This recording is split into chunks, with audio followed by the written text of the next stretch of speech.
Yeah, what's up, everybody? Good morning, good morning, good morning.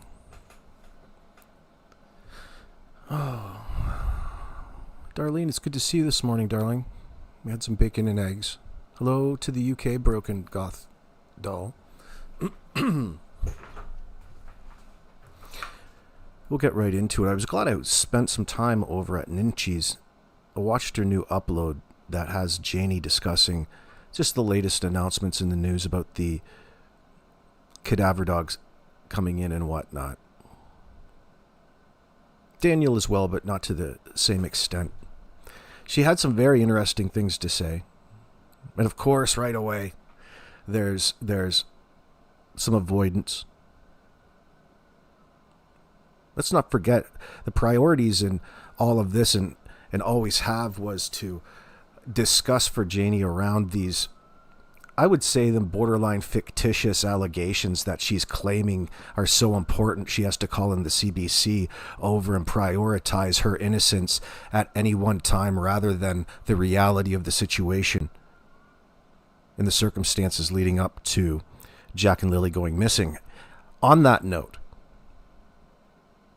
this is why what motivated my little live stream this morning is because she talked in further detail about the scenario and how how Daniel and Malaya came into living at her trailer, which, you know, at all times she's always explaining secondarily how dominant she really is, and we'll get to that. Not that I'm saying that this is smoking guns, but it just goes along with the same sort of things that we've been listening to and opens us up into more of the circumstances around the resentment that we like to point out is lingering there that never gets acknowledged by Janie or Justin. They speak about it in a slightly different manner, but do they? Sometimes it's so difficult to nail down Janie because she's always talking in a circular motion. You know, double negatives. It's very confusing. But nonetheless, you can still get a good sense of what it is that she's trying to avoid. Right? And it's having anything to do with, she even used the term unaliving, which stood out to me and told me that she's doing an awful lot of listening to YouTube and in turn people talking about it that watch a lot of YouTube, because that's the term unalive in that sense would be more sensitive in this arena because of the algorithm. All right, and having something remain monetized as opposed to something that YouTube doesn't want to monetize. That's how that really all comes about. But it passes on to people discussing things, obviously in groups, and she'll be picking it up that way. But it tells you that she's really there to posture and defend herself against things that she feels important in all of these statements, or excuse me, in all of the comments that are left by a lot of randos. And you know, very small percentage of this comments are actually ever really legit. It's always bullshit. You guys recognize that. It's not necessarily untrue bullshit. It's just unimportant, uninteresting, uninformed, ill-informed individuals, overly biased individuals, people who are white knighting for somebody else in the comments section, who are you know, subscribing to a lot of groupthink. One moment, please.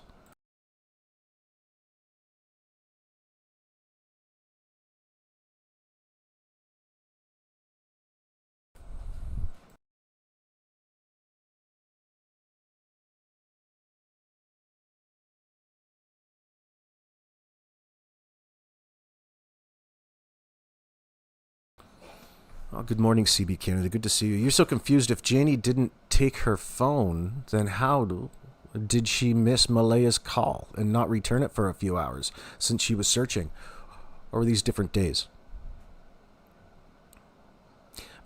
I'm not sure in which situation you're referring to exactly, but I know what you're saying loosely. It's a bit confusing. If Janie didn't take her phone, when? What are you talking about? What point in time? Oh, you mean May 2nd during the search, obviously? If she missed the call? Yeah, well, I think what you're pointing out, CB, is an inconsistency in her statements that would fall more in line with something that is fabricated as opposed to something that is true, especially in the statement that she's saying. So you get that really from Janie quite a bit, a lot, and that's on purpose. There's a number of reasons for it. She could be, it's not difficult in lying, but it's difficult remembering all of your lies and exactly what it was you were trying to frame in that moment. Everything she does has to do with her not having anything to do with, and wouldn't you know it, she mentioned that today in these statements, which is another reason why we're here. She couldn't even finish the statement, which is interesting for analysis. But she loves to, if you've noticed, she loves to stay ahead of herself, especially when she's confident about something.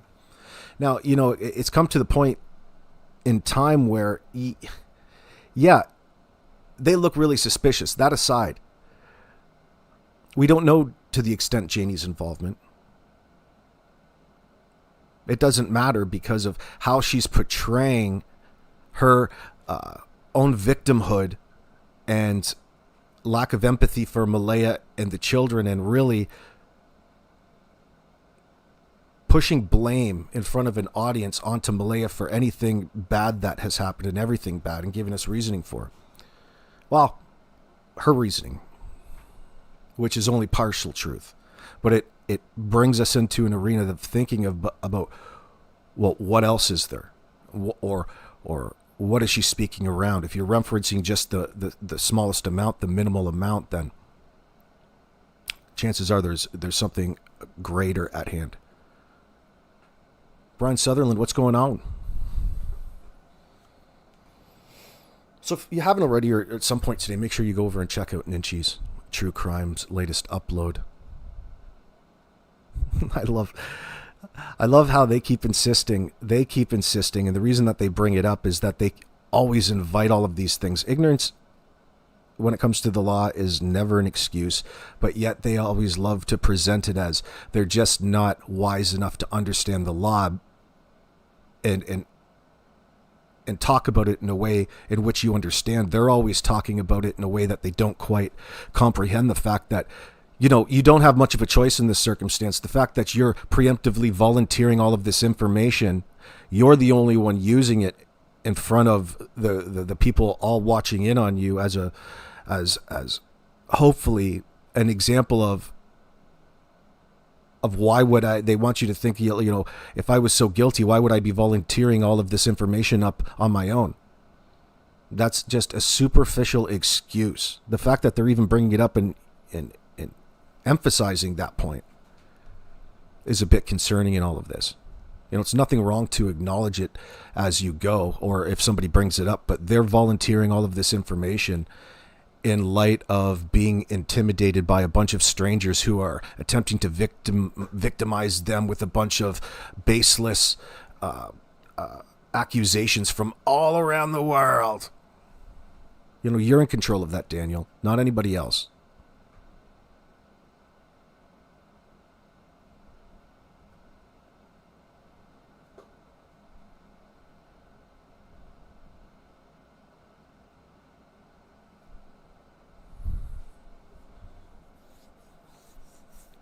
Wolf, what's going on? Tammy's questions. Are you getting hateful up in my comment section? No? Okay. Wolf316, awesome. I never asked him any hateful questions. Fuck him, in my opinion. Yeah, fuck Daniel. That's true. You can say that here openly. I don't think anything less of you. Tammy, I didn't think your questions were hateful. He's just deflecting, I would think that is. So focused on Daniel's innocence, but no compassion. But there's 2 kids missing, any of them, and I'm getting tired of it. Well, you guys, don't let them turn you against one another. You're both right. Listen, there's a reason. There's a reason in the circumstance of 2 children, toddlers, missing.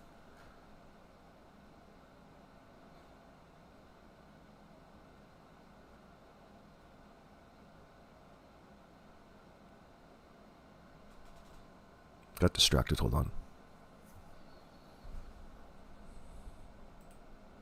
Sorry, you're both right in that sense. I forgot what point I was going to make. I got distracted out here. We just had breakfast. And I left some stuff out. Anyway, I'll pay attention now. Excuse me.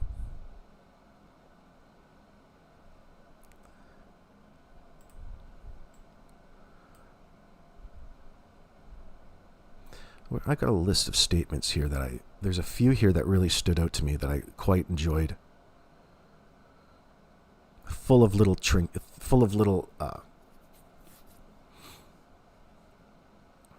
little things to discuss.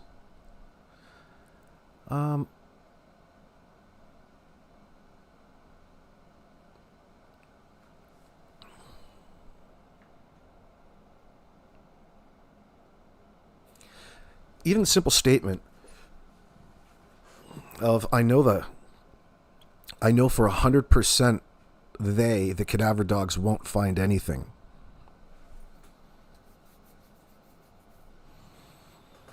This is Janie emphasizing certainty about the outcome of this cadaver dog search, prioritizing really her belief in the absence of evidence on the property. They've got no problem being certain in that circumstance, which is a bit of an issue.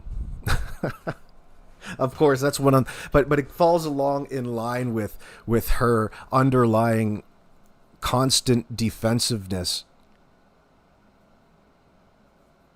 and discussing her innocence at any one point in time in all of this.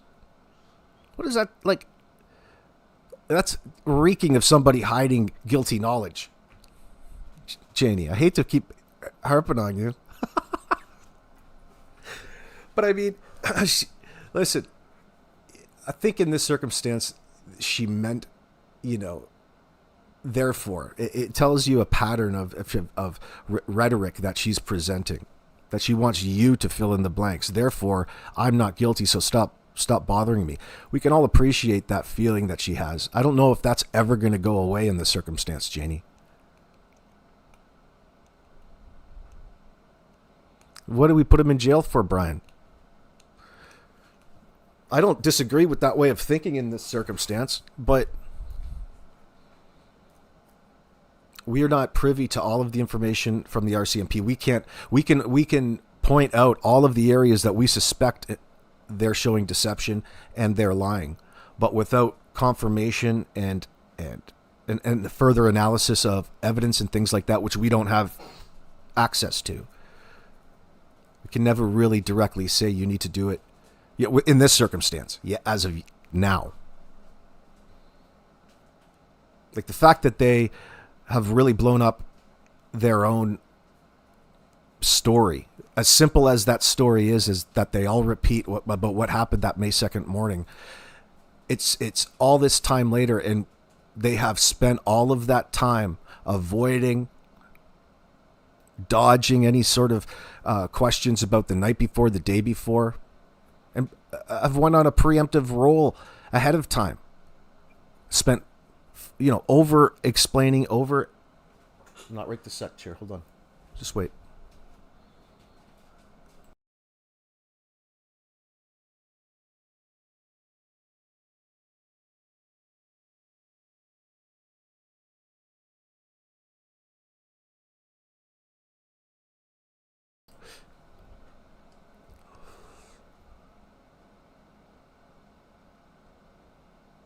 Darlene, if the dogs pick up scent in the trailer or on the yard, I hope they can charge them without their little bodies. Well, that would be all the evidence that they would need in that sense to verify without a doubt for a jury of 12 that the children are dead, but all they really actually need, they already have.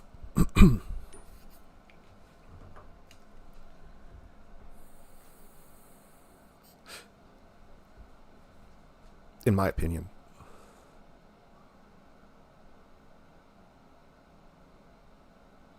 Just mid-April, Janie, I'm interested in these extra brothers and the whereabouts of the new ones.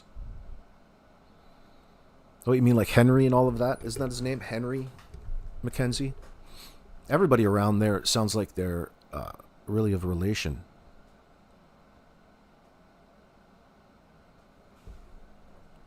Yeah, you're interested. What makes you interested, Just Made April? What makes you interested in Janie's brothers other than uh, Bob? And another thing we're going to point out this morning.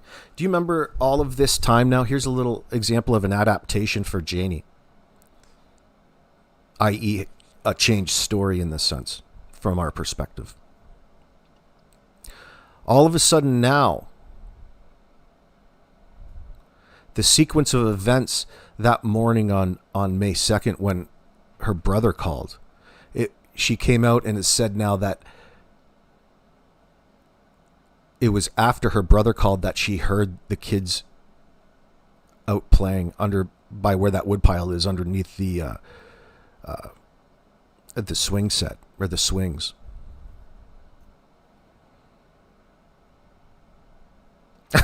Get out of here, you Sandra. Are you serious? I see what you're saying now. So Sandra's telling me that it's a major inconsistency. She said she had 3 brothers, then 4, now 5 plus 1 sister. Oh shit. Well, maybe she's far ahead of the curve in trying to establish some sort of psychological reason she can't be prosecuted. Oh boy. Really, Sandra? That's funny. Thank you for telling me that. Yeah. Oh shit. I get it. Just Made for April. Now I'm interested. You got me interested too. Like there are some really good little snippets in ways that she's honed her story at this point based off of what people have said under the guise of, being here to help try and solve the case. She's insistent. But you can see every step of the way that she's just adopting the arguments that people have. And, she's right there to tell you and pander to you at that point in time. This is why guilty people do this. So that they can do exactly what Janie's doing. There's a lot of reverse psychology involved in how they're trying to get away with this, to use an older term. They're like George Costanzaing this thing. The exact opposite thing that you should be doing. And that is going to be the only evidence that they want to provide for, as to why exactly they're innocent in all of this. And that's, they keep insisting on all of that, and it's not suffice. And they know that. But it's always an attempt to try to convince you. That's what you're always caught in with them. And they should never, ever have to be in a situation like that if they weren't having to need something to hide. And let's not forget the fact that Jack and Lily disappeared from that property, her trailer that she's so adamant in communicating her dominance over to all of us. This is her property. She'll fill you up with all kinds of extenuous information, regardless.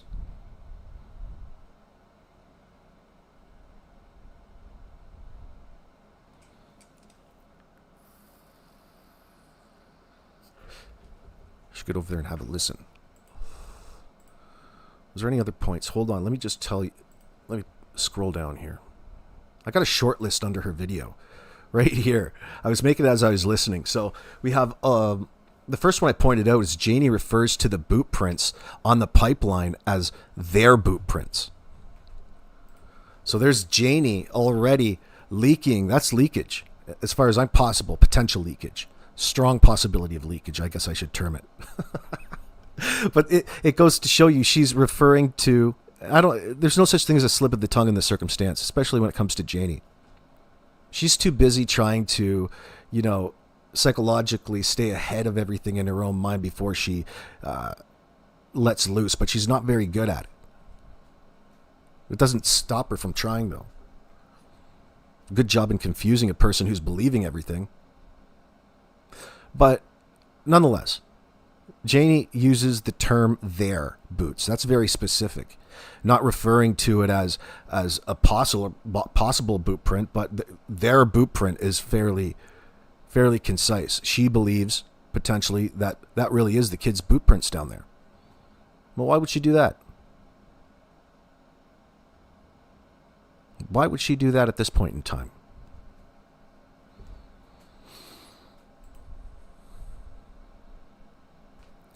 The next one that stood out to me, Janie loosely refers to hearing the kids after her brother calls at timestamp 1458. That's something new to us. It's absolutely brand new to us because at no point could we ever establish that on our timeline. And now, mind you, that doesn't make it true. That just makes it different in the sense that now she's introducing that into the timeline 4 months after the fact. Remember, we don't believe that she heard the kids at all. We know that she said that she did.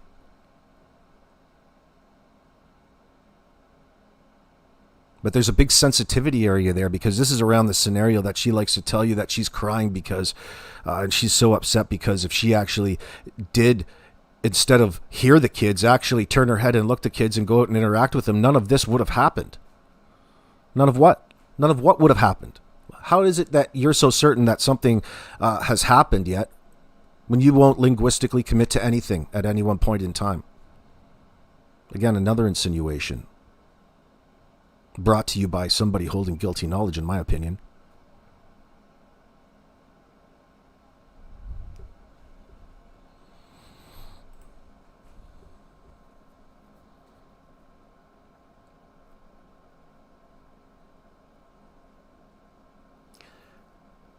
(1530) Janie states that she had nothing to do with Jack and Lily. She wouldn't finish anything else. She wouldn't finish that statement. She immediately bounced and skipped on to trying to make another statement. She wouldn't have anything to do with Jack and Lily. Is it an unfinished comment or more of leakage? We'll take a look at that. 16 minutes, Janie claims she had nothing to do with unaliving Jack and Lily. Note the term unaliving used for speaking openly on YouTube because of monetization restrictions.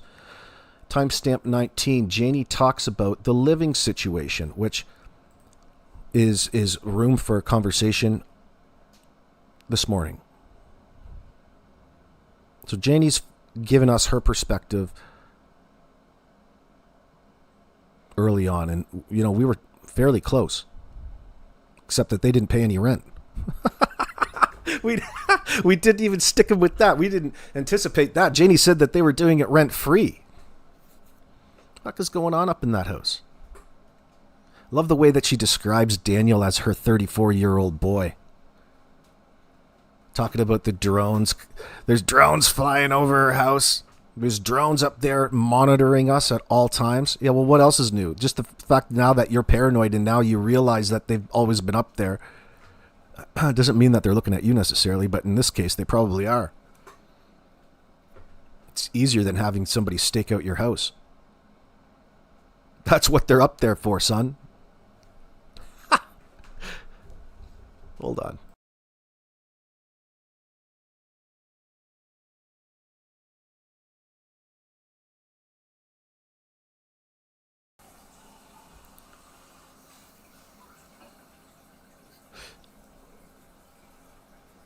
Amy, don't be coming in here talking negatively about Malaya. Come on now.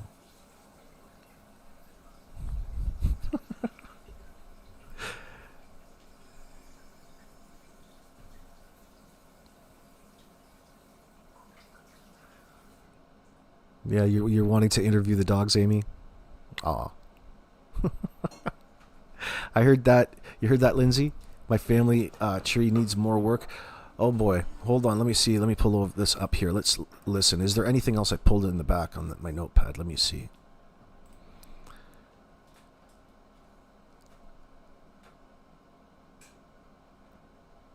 She mentioned at timestamp 837, no, the RCMP haven't contacted me, and they haven't contacted Daniel neither. But I also told them that they didn't need my permission to come on here. They could come on here anytime they wanted to come. Nothing to hide. So the fact that you're even talking in depth about a federal police agency getting permission to come and abuse the fuck out of and exploit your land at any time, that goes without saying. They don't need your permission. Even when they don't have your permission, they'll go around you with a warrant. It's not like they're I noticed that question up in this Facebook Uncensored group, and I'm like, what in the fuck are you even thinking? Like, They don't need permission to go and do any sort of search in this circumstance. They would have got a warrant already. They don't give you a call and see if it's okay with you. Oh my God. It just tells you the type of things that she's using to try to engage the greater public. You're dumbing yourself down, you're placating. How many times have Cindy been married? Who is Hayden's father or mother, Osprey? You're asking Lindsay? Hold on. Malaya's side is just as confusing. Trust me. Less siblings of Cindy, but way more of half-siblings and quasi-siblings. Hey, Bonnie. Yeah, when you're trying to get to know somebody for the first time, maybe. But once you get to know people and who they are, it's a lot easier to remember how they're factored in your mind. Just because they're new doesn't necessarily make them culpable in anything or guilty. I don't blame anybody for not wanting to know them at this point in time. I wouldn't be answering my calls.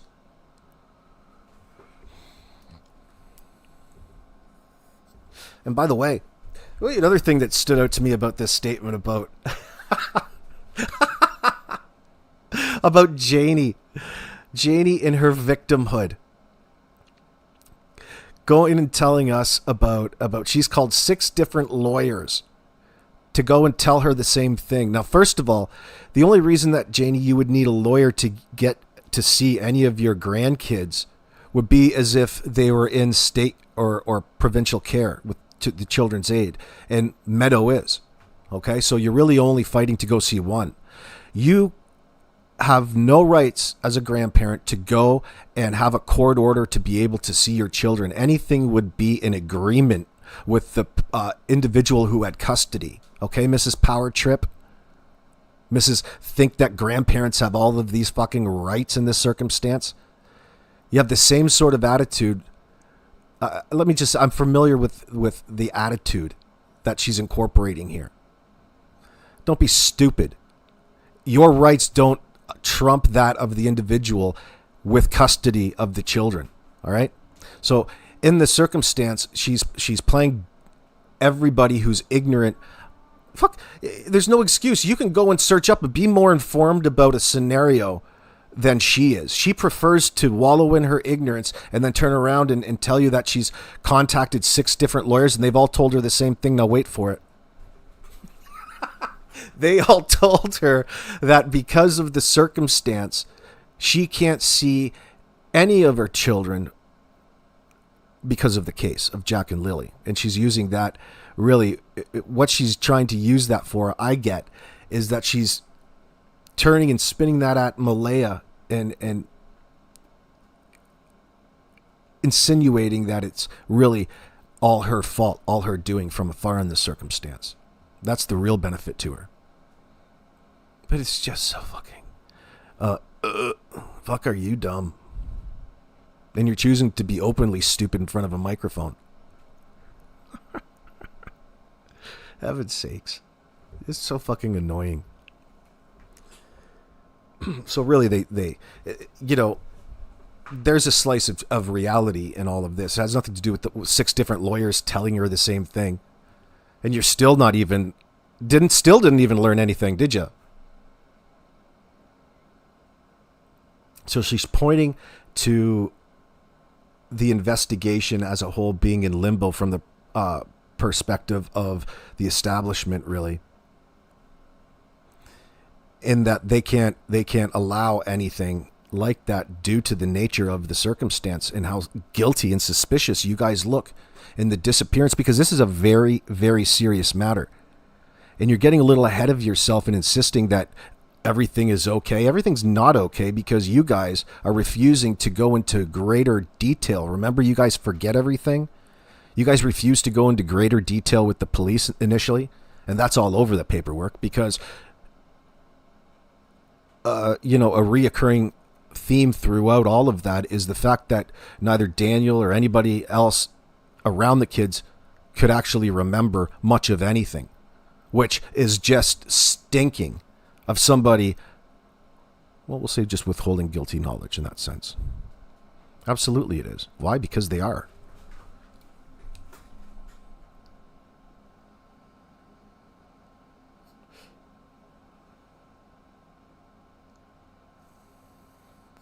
What are you saying to me, Joyce? Oh, you're filling me in. Let's hear it. Daniel was winning in chats on CS. Who's CS? Criming Shame. That he was going to spill the top secret info. You're using parentheses. Spilling the top secret info he know because they don't tell him about the dogs coming. I'll just bet you are. He's such an idiot, dude. Oh my God. Oh my God. Yeah, classified. That's classified information there. Yeah. Well, I'm sorry. I can't tell you that piece of information. It would affect the investigation. Fucking Roscoe P. Coltrane.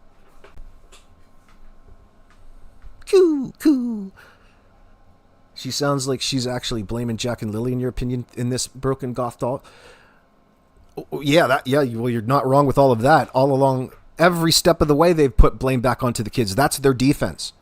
That's their defense every step of the way, is to put blame back onto the kids, over focusing on the sliding door, for example, and how easy and silent the kids could have just slipped out behind their backs, still voluntarily,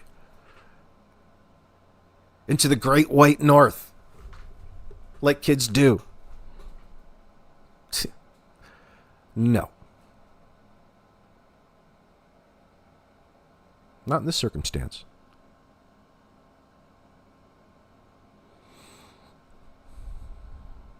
Well, one thing's good about this, guys. You're talking about that Lindsay. You're talking about Haley or Malaya's fam. I feel less offended by all of them at this point in time than I have earlier. I'm still pissed at Malaya. But it's not as important at this point in time to me in my mind.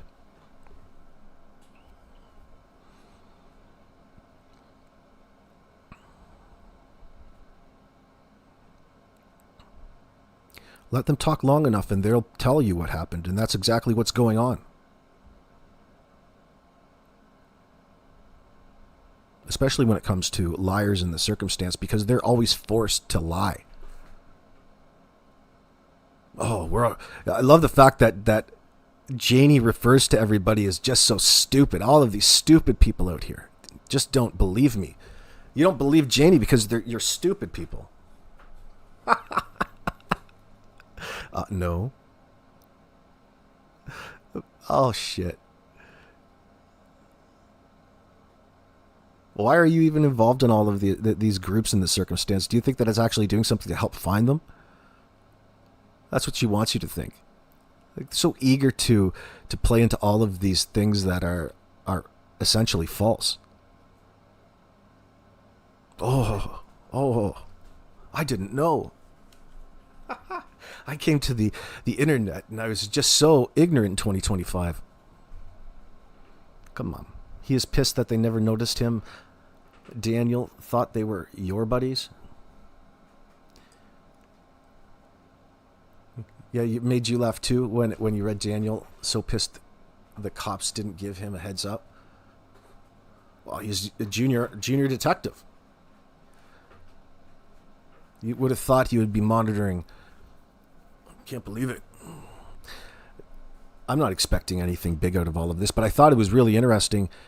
You know, she said two weeks ago that they came to round up the remaining belongings of Jack and Lily and Malaya, but she didn't have anything there, of course. Well, it would have been all owned by Janie anyway. You don't have nothing here. The fact that the two people that we're suspicious of, now Daniel, but Janie just can't shut up.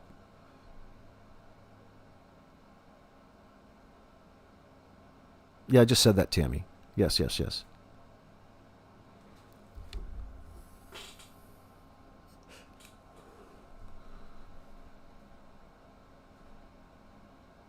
No, I don't think it's because she's going to be reuniting with her children anytime soon.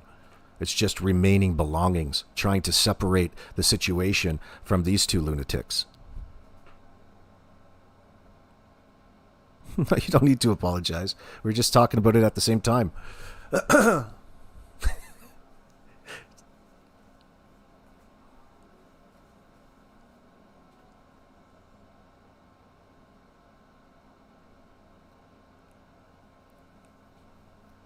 Not when it comes to missing children, Miss K, and children that you're suspicious of potentially killing. That doesn't even come on the table. If that's a scenario that has happened, no, it's not turning to the first family member and saying, hey, can you come look at these? Not after they have some sort of finalization in the process and confirmation that A, the children are alive or deceased. Not these ones, but anyone. They can't make a determination based off of what has happened. They're telling us with their language that something has happened.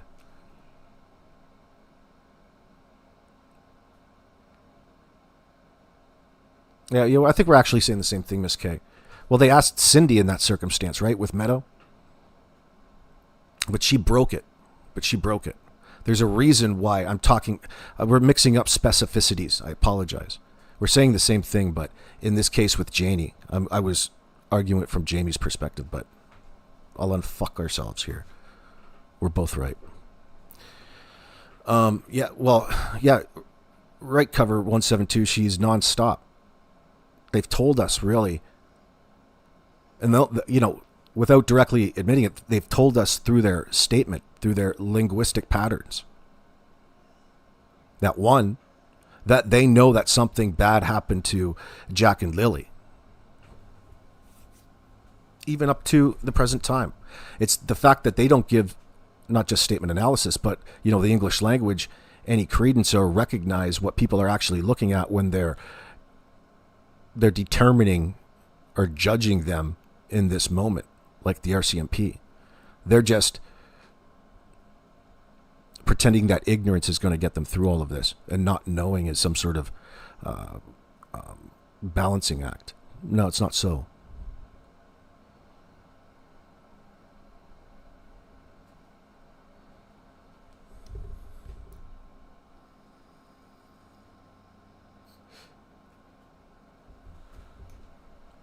Oh yeah, Osprey, that's a good point too.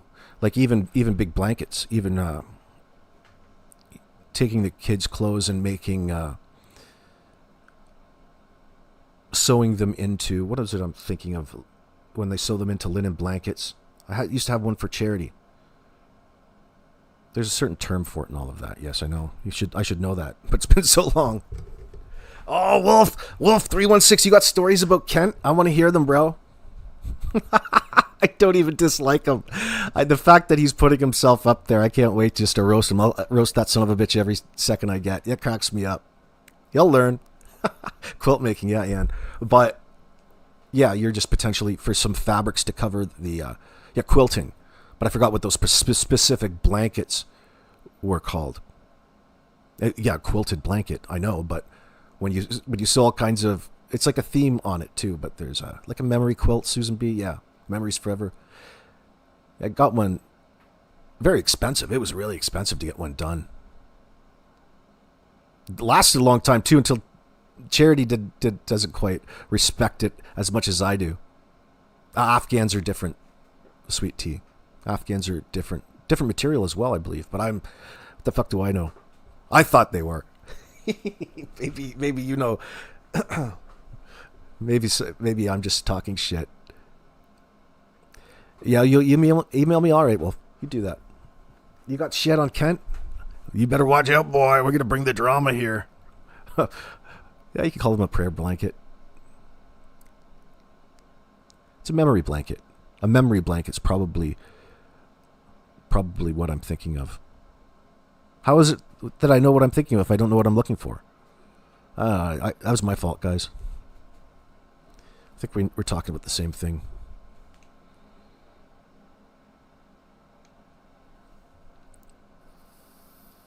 Afghans to me are just like a loose knit throw blanket that you put over your old lady legs when they get cold. That's okay. Yeah, Grove Cat. I can believe that. There's a lot everywhere, I think, to be honest with you. But it's a real rural thing to do, and it's a real not just East Coast thing. But if you are living that sort of lifestyle, like farmers' wives, have a little side business quilting. Think about the Amish and the Mennonite. Maybe a memorial blanket would be a good term. Yeah, memory blankets. Yeah. Well, it's not. So what they do, Sweet Tea, is like they just use pieces from the material, and they'll take that and they'll sew that and seam that on to a thicker linen blanket that has patterns on it, and it's more it's a new material, and it's a bigger, more heftier blanket in that sense, usually made with linen. But you would take like chunks of it, like maybe 10 by 10, 10 inch by 10 inch chunks, depending on how big the blanket was, and you would seam portions of that within the geometric patterns that are on your material to begin with. And it looks really nice. Probably see them, I don't know if you go to flea markets or things like that, but you probably know what I'm talking about. Yeah, they are very expensive, Miss K. I know. I reminded Charity about it when she tore hers apart. I did the same thing too to my mom. I think I took like 4 of hers, not even knowing anything about quilting, just because they'd just been around my entire life. I thought she wanted to get rid of them when I first moved out. They didn't last long. I didn't respect them as they should have been respected. I didn't know at the time. That's not an excuse, is it? Ignorance is not an excuse. Isn't that what we were just talking about? Shame on me. I'm a bad boy. She's over it. Maybe she's not.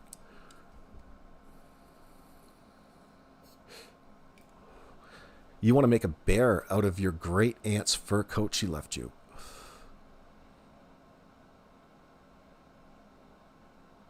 A what? You want to make a bear out of it?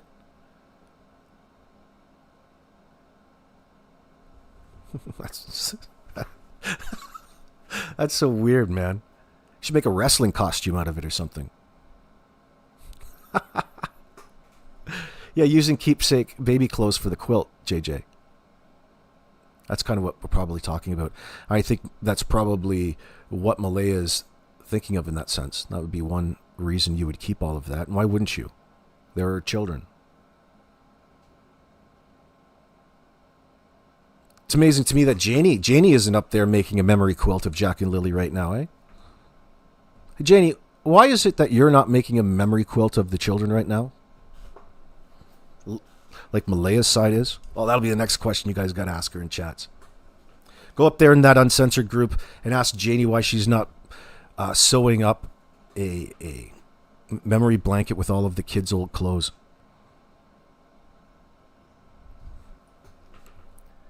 All Janie can make is a drink, Christine says. Well, that's better than nothing. Can't say she's good for nothing. I wouldn't want her mixing my drinks. Would you trust Janie in that sense? I would never trust that. Next thing you know, she's slipping in some antifreeze into your Coca-Cola. Or some, what is the other one? What is that stuff in the eye? What is that brand for your eyes? Visine in your Coca-Cola. Hey, Quillfish.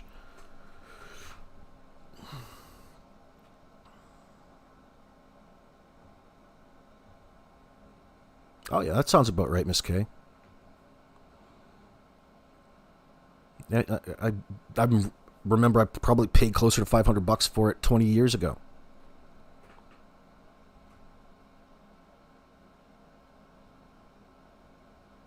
It's nice. It's pink and blue and white.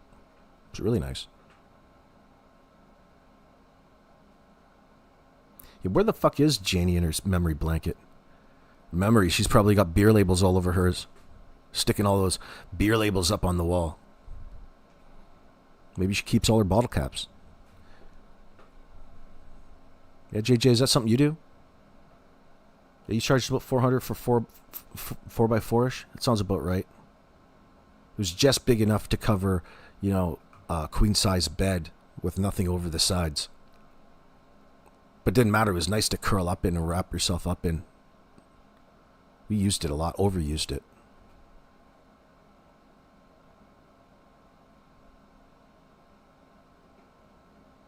Yeah, he has a Facebook with Logan, Janie, and Janie's friends. Who are you talking about, Ann Warren? She saw in Worms and Bugs into it. Yeah. Timu junk. And bitch about how much work it was. Oh, yeah.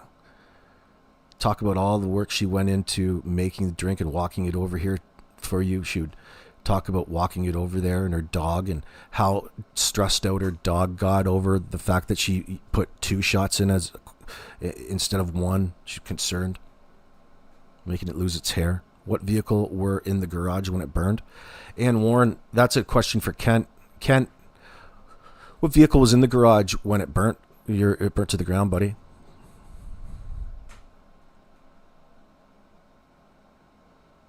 And how close are you there to the McKenzie clan? Yeah, Harvey McKenzie. Janie's step. That's Jane. What was that broad's name? Going from memory. That was Janie's step sister. Harvey's wife. Yeah, they're tight. So how does Harvey's wife... What was her name again? I can't remember. She's up in the Uncensored group, though. I wonder how Kent knows her. They're definitely related. That doesn't actually necessarily make them directly related, but it doesn't matter in relation to who's knowing who and for how long in this circumstance. It opens up the probability a lot more. It's not like anybody trusted Kent to begin with. What's Kent's last name?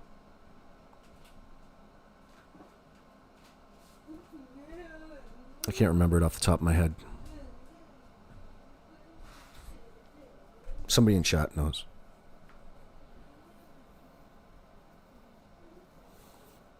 Corbett, that's right. Corbett. Maybe he told me not asking Will long ago. He doesn't know them. Yeah, he was over in the chat. I give a fuck what he says. I don't care what he says. He's already up here under dishonest. It's not like he's an honest dude to begin with. He's up here to fucking e-beg and carry on like an idiot. He's a fucking douche. That's just my opinion. I don't want that to affect the way that you see Kent, though. Maybe you like him. Maybe you think he's the best, the coolest dude out there. I don't care.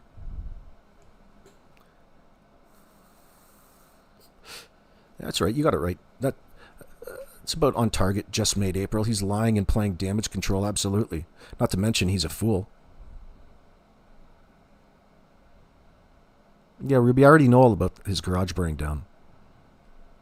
And I know about the GoFundMe.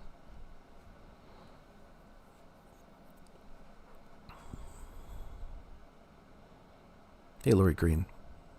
That's how I know that there's Janie's, this little loop. Daphne pointed it out to me. Daphne was talking about it.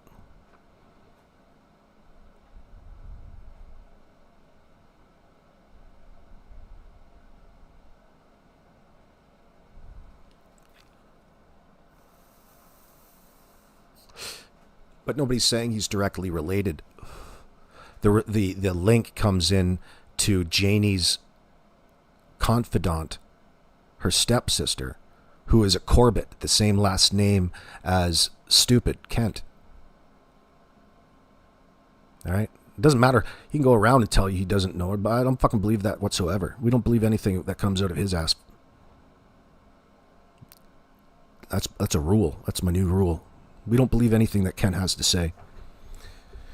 I'm not sure what one to say much, but Lily says, with all of the people living in and around Pictou County, that Kent is one that is in the spotlight.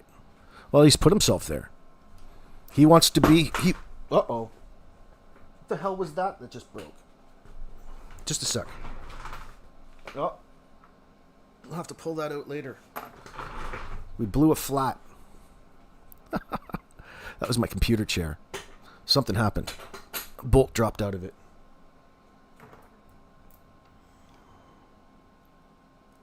But I've got it. It's nice. It's stainless. I'll have to deal with that a little later. As long as I'm not going to go anywhere. Lindsay, you told him to stay off of YouTube and shut down the new fundraiser. I'm not defending him anymore. He has a good heart, but is acting like a fool and being a puppet for the liars in this. Lindsay Shannon, that's probably, I hope that hits him hard, or hits him where he needs it.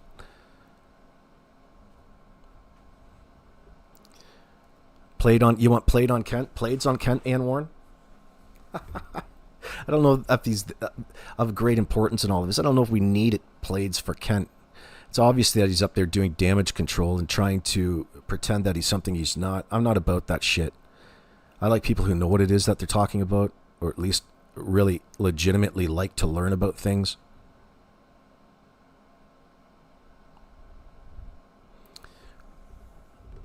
Why did he put himself in that spotlight, Lily? Exactly. That is the question, Lily. Thank you for pointing it out. Why would he put himself in that spotlight? Well, why don't we just go ask Kent? Who cares? Who cares what your answer to all of that is, Kent, at this point in time? Time for that is over. The damage is done. People's minds have been made up. That is a huge loss Kent took in losing all that equipment and materials. Well, do you know what people normally do is insure all of that, Osprey? If you're doing something like that on that level, you would have had fire insurance in that sense. Commercial fire insurance. If you didn't, you're a fucking idiot, okay? The fact that you need to immediately go and work on the sympathies of others that don't have anything to do with it under, you know, a false premise of something that could be or couldn't be, it's a problem. He's just asking you for fucking money is what he wants. He's a douche. Go make your own money, asshole.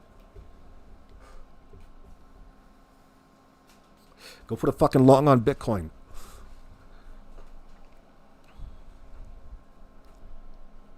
Fucking scammer. He did some weird damage control on the RCMP the other day on IACS. Oh, yeah. It's not like, listen, I don't know. I don't listen to that son of a bitch. I don't like the things that I hear, and I've made my mind up.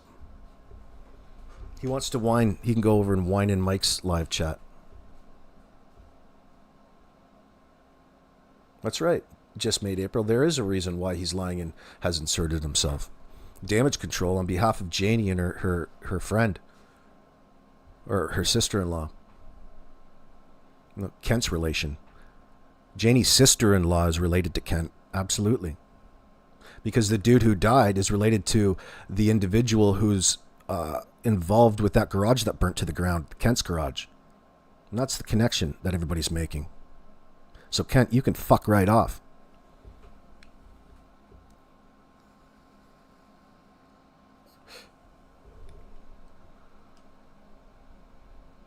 Kent wants mainstream coverage when the bench is cemented in at the school. He craves attention. I can't wait until we fucking prosecute in this, and I'm going to send something up to this school too, desecrating that fucking bench. It's a little too early to be doing any sort of thing like that. That whole process is disgusting, disturbing, and it reeks of self-aggrandizement.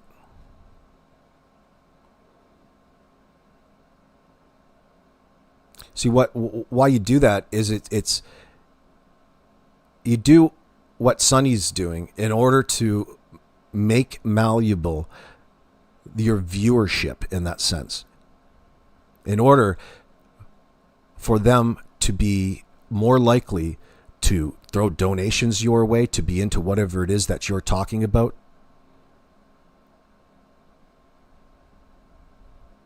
That's really inserting yourself. The fact that you're wanting to brand Jack and Lily's disappearance on this, they've barely been gone. They haven't even been declared passed away yet, and you're wanting to throw memorials all over the fucking place at a school? Highly inappropriate. And it's a distraction all of its own.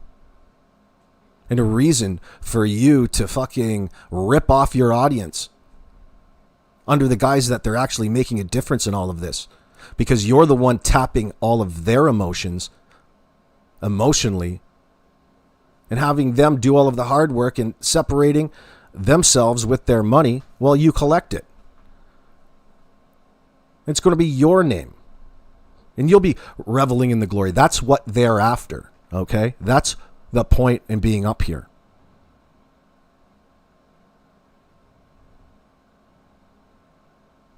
Good luck with that.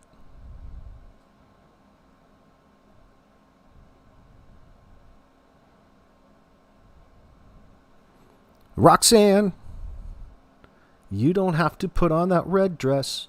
Jane stated in her interview that she has 4 brothers. Now, when she's talking to the Globe and Mail or Global News, she said she has 5 brothers and 1 sister. So that's a red flag right there.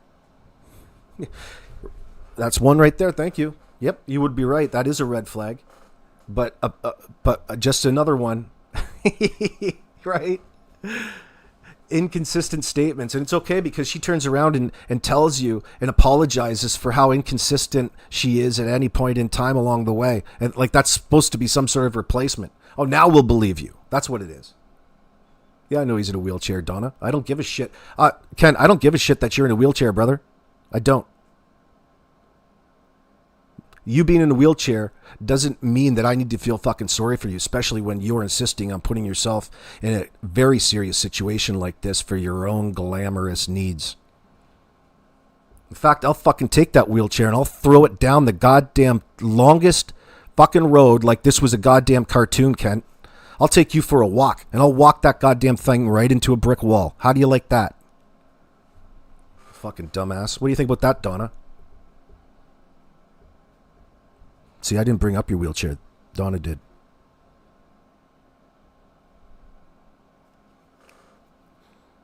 Yeah, Lori, it's all about making money with that channel. Well, why don't you put out some good content that people want to see instead of fucking, baiting people in and tapping off of their sympathies for 2 missing children with information that's irrelevant, stupid, and off point.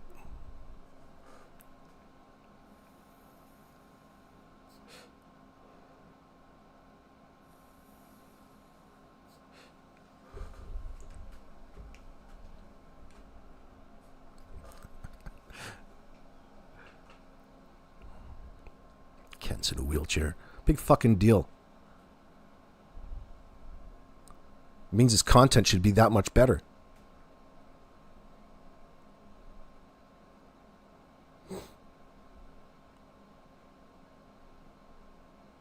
What are you saying, Lindsay? Christine, yeah, he was being a dumbass. 100. Sonny yelled at him, and DT. Who's DT? Who's DT? Who's DT? DT was rude to him, and still he's not getting it. He's let himself get manipulated and won't listen to reason. Yeah, when a stupid person puts themselves in a scenario like that, you know, there's no going back from that. You've already outed yourself. DT. Oh, drunk turkey. Fuck him too.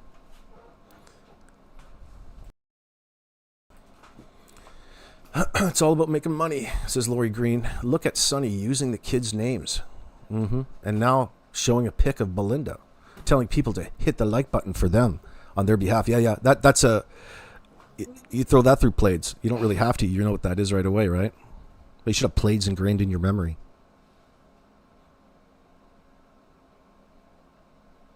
Oh, do it for Jack and Lily, everybody. Everybody, send me $100,000 on behalf of Jack and Lily, please. Jack and Lily would want me to throw this long on Bitcoin right now. Let me put it in the position. Let me put it in a limit order. Send me all your money. Send me all your damn money. It's for Jack and Lily. It's for Belinda Gray. It's for Chelsea. Chelsea, send me money for Chelsea. Hit that thumbs up for Chelsea Gray.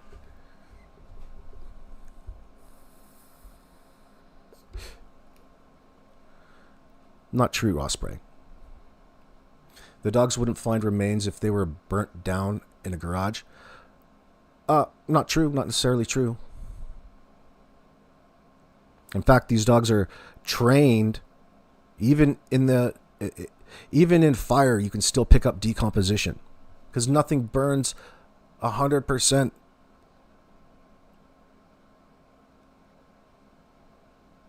Nobody was saying that anything happened in that garage necessarily, but maybe there is. Maybe that's what it's getting at. There's a definite link there. And that stooge Kent doesn't even recognize the link. Oh, Kent, I don't want to talk about her. I don't know her. Mike, demand, I don't know her. God.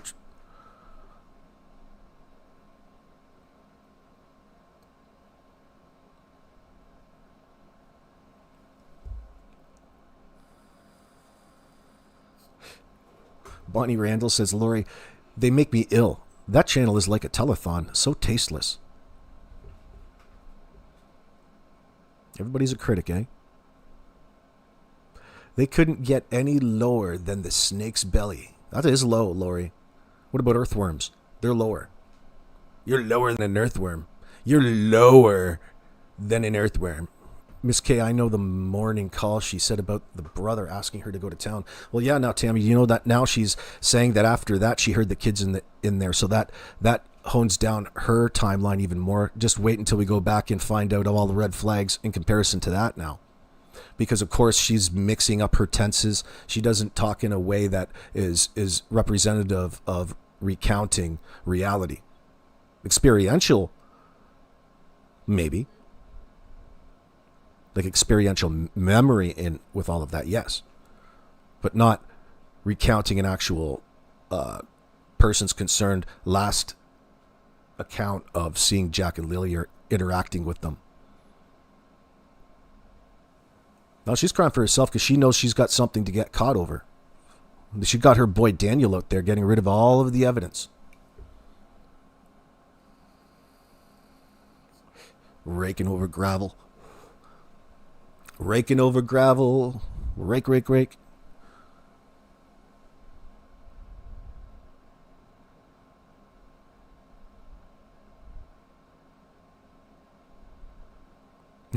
Yeah. Christine says, Drunk Turkey opened up the phone lines and Kent couldn't wait to spew his BS. I'll first call in. Oh, hello, Drunk Turkey. Me, Kent. God, I fucking love you, dude. I've been a long-time listener.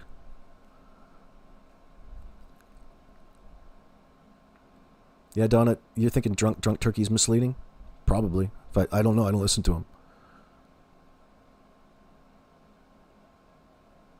He just sounds like a fucking idiot to me.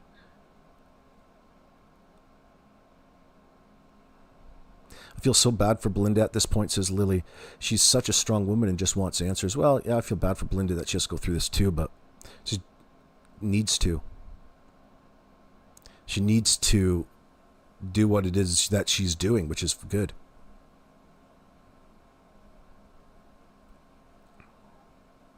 And that means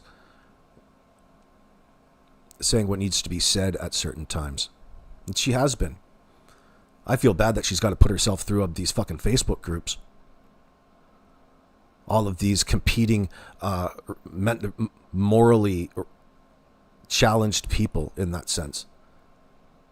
Especially having to deal with McKenzie family bullshit. That's what I feel bad about. So we do our part here just to, contribute.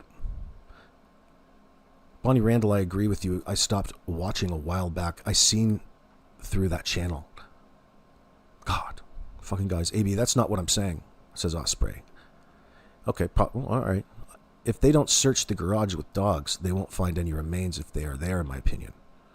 Oh! Yeah, you're right. Obviously, they're not going to find if they don't search, right? I see what you're saying. Call in the tip line. Call them in and tell them to put that on the list if they don't have it already. You call into the tip line and say, based upon your intelligence, you've got a possible place of interest, but they wouldn't have searched back at that point in time, right? So who knows what state that is in at this point. Maybe the equipment has been brought in, it's all leveled and new fill brought in.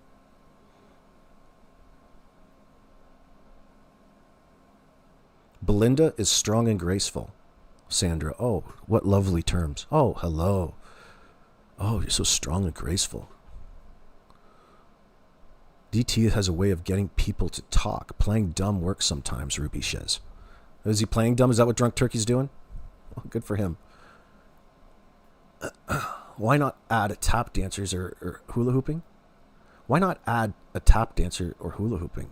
To what, JJ? You don't know how she can be in the hospitality business, Osprey? How? Customer support. Customer support. Talk about Sunny? Probably. Probably stick Sunny behind a reception desk somewhere. That's not where she is now, though. But maybe someday, somewhere. Probably answer the telephone calls at the front desk at a Holiday Inn. That's hospitality. Answer all the calls from room service. Listen, can you send me up a couple more towels? When I say a couple, I mean 6. Thank you. Yes, a structure. Let's see. Janie called in there to Drunk Turkey a couple days ago, Tammy. Yeah. Oh, can't wait. They just can't wait to talk to people in that circumstance, can they? Oh. Interesting. Christine, I laughed so hard when Janie came on, he couldn't get a word in. What, you mean on the telephone? Janie had all this shit to say. She's watching everybody's channels, watching everything like a hawk. Janie, you're trash. When you get to this part, you're trash, honey. Drunk Turkey says he vets people, yet never shows receipts or text. Funny that. He vents people or vets people? Like vetting? Like filtering out, determining who's telling the truth and who isn't before you let them on type of thing? Well, whoever does he have on?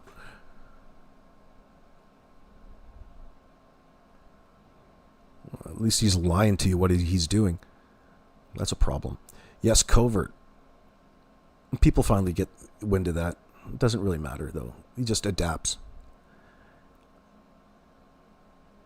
Janie says that you can only get to the pipeline if you go by ATV or from the back of her house or Lansdowne Road.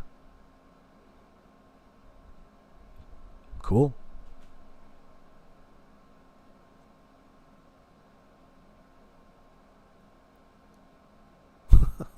Ruby, if you want to vent people, but put up or shut up, simple Drunk Turkey. If you vent people, you guys got me confused. Venting or vetting? Like, I'm fucking confused. What are you mad at Drunk Turkey for? For not vetting people, for not doing what it is that he's claiming?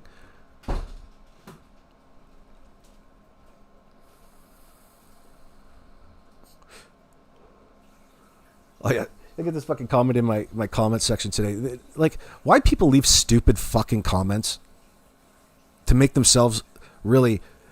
Is it just simply because they don't know any better? Like thinking that you know, and you think everybody else is walking around spewing things that they think that they know about things? Somebody's telling me in my comment section, everybody around here drives 5 speeds. Older people drive automatics. Like, think about how fucking stupid of a statement that is to leave in my comment section.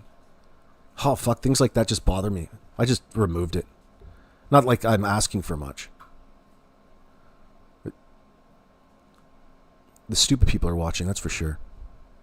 We're in Justin's car, or was the blue 5-speed? We don't really know, Ann. We knew it was up on Facebook. I wouldn't expect it was sold or it would have been taken down, you would think. Could have been in Earl's garage.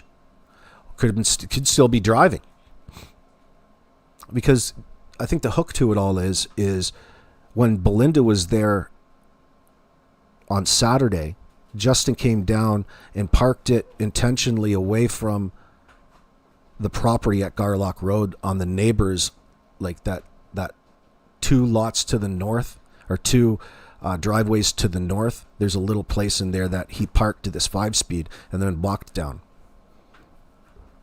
Now, was that to avoid having that sound happen again for people to identify? Considering the amount of people that were out searching at that point in time upon request. think that's where they're getting, or that's where they're headed with that question. But it's been people trying to match up what Justin's car is. If it's a 5-speed, we're trying to identify the vehicle, suspect that it's somebody close to Daniel who was involved, that was actively leaving and coming that early morning hours of May 2nd from midnight to 5 a.m. Like, that's a solid lead in that circumstance. The first thing that Daniel and Janie want to do is misconstrue what was claimed, call it a drug party. Nobody's talked anything about him having a drug party.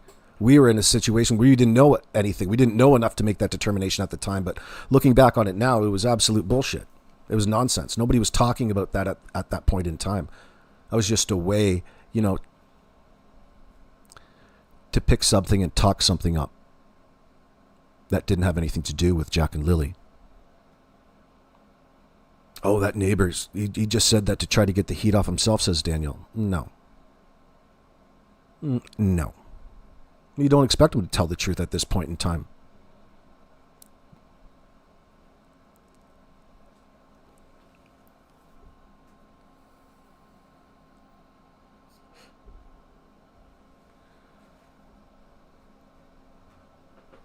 What are we talking about, April? Why wouldn't Belinda have family and friends speak for her? What are you insinuating? What are you saying? Maybe she doesn't have any family and friends, and why do you need family and friends speaking on your behalf when it's you that has something to say? You're taking away from the legitimacy of the point of whatever it is that you're commenting on. Belinda doesn't know anything. She's relevant to the situation because she's kin to Jack and Lily, who don't have anybody protecting their best interest at this point in time, namely Malaya, because there's a little problem.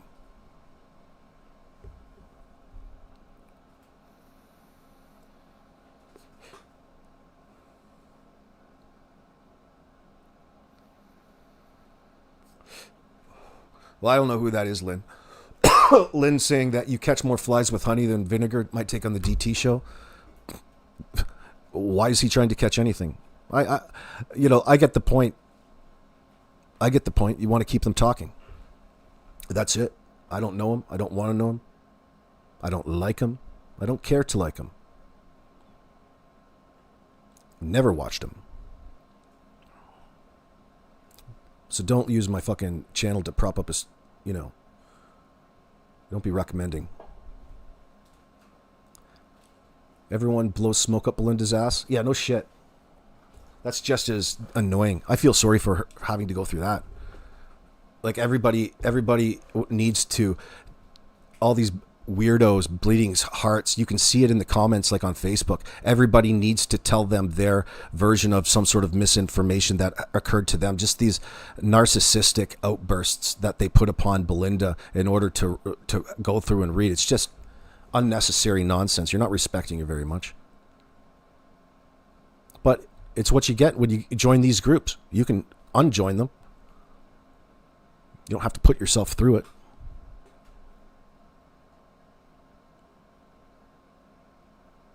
See, Justin and Janie are so desperate to have anybody believe them at this fucking point. They need to immerse themselves around the dumber the people, the better.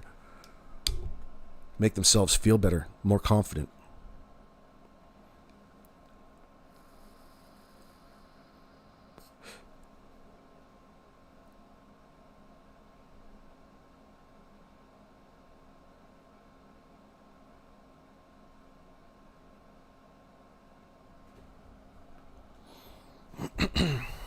Oh, you're saying that he's not... Oh, I see what you're saying, Miss K.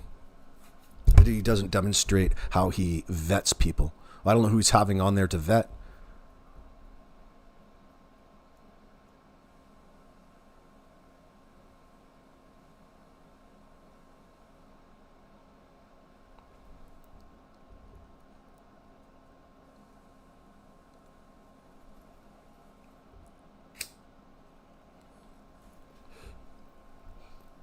See, this is true, Sandra. Belinda doesn't have to remember a story. It is what it is. Well, you guys are using that against her. I hope not, because it's great contrast to show you where the people's priorities are in this circumstance. Belinda is straight. She's solid in this. In comparison to all of the nonsense that you have to go through with Janie and Daniel talking about anything except anything having to do with Jack and Lily and the reality of the situation.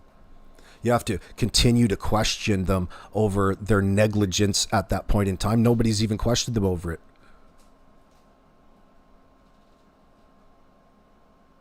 Oh, I'm sorry, we were just negligent for like 10 minutes there. Sleep, in and out of sleep. Don't believe that for a second.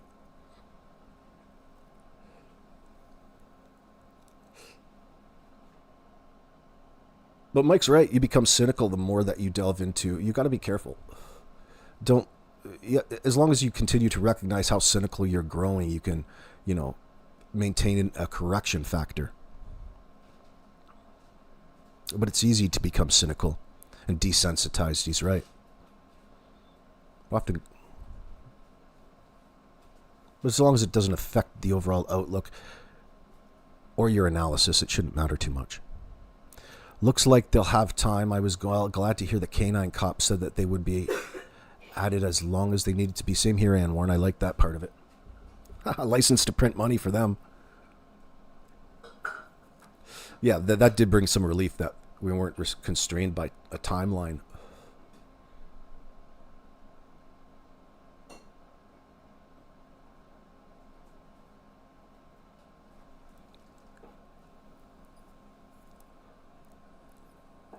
What do you say, Mr. Hemi? You're all upset at Belinda for something? You're mad at her for saying something positive about Malaya? I think you have to give her some grace. She's expressing something from her perspective and her experience, which, unfortunately, much of the experience at the time was earlier than 2 years ago when she was iced out of Jack and Lily's lives by Malaya.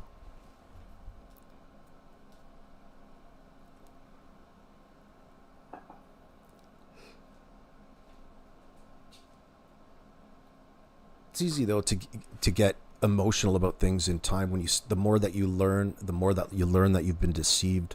It's hard not to react to that. Oh, Lynn, you're not recommending the show? Listen to what you want. Do the opposite of what people expect you to get different results. All right, Lynn. Fucking uppity in my chat. Tammy, Belinda said the only reason she is wanting temporary custody is because of what Janie said. Well, there's, just to talk on that in a moment, listen, she's asking to be back in the fold, to be there's a term for it, a legal term for it, a party to, you can go from Belinda's perspective and request to become a party to whatever proceedings that's occurring, right? To whatever is going on in reference to Jack and Lily. That would be probably maybe the first step. Mind you, I can't even think of the term. I'm just going from memory. But it's just a process.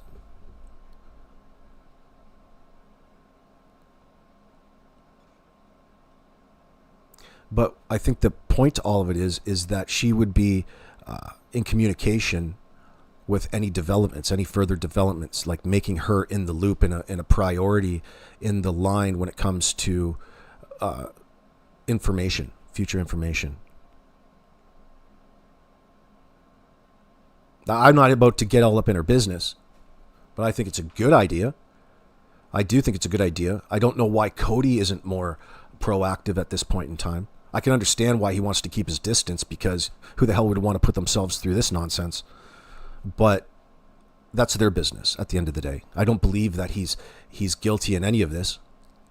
He's just a victim of circumstances, the Three Stooges would say. He's a victim of circumstance.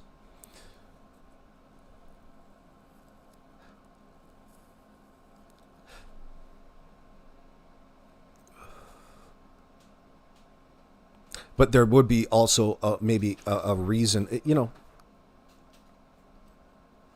could be a reason for it. A reason probably because of the case, the custody case that happened, that it's less likely, or it might be more difficult at this time for Cody to come back into the circumstance, as opposed to the more direct reason that Belinda has for it at this time, that they're missing. So I think they'll be successful. They'll be successful in it.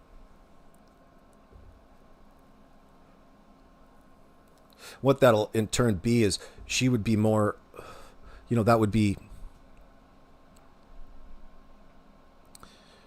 she would be able to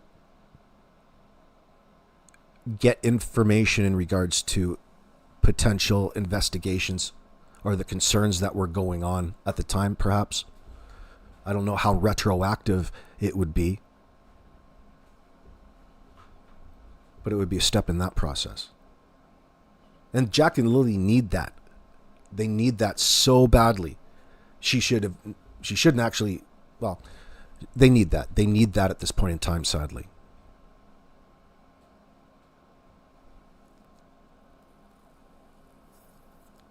Yeah, you guys are pointing that out too. That makes me happy.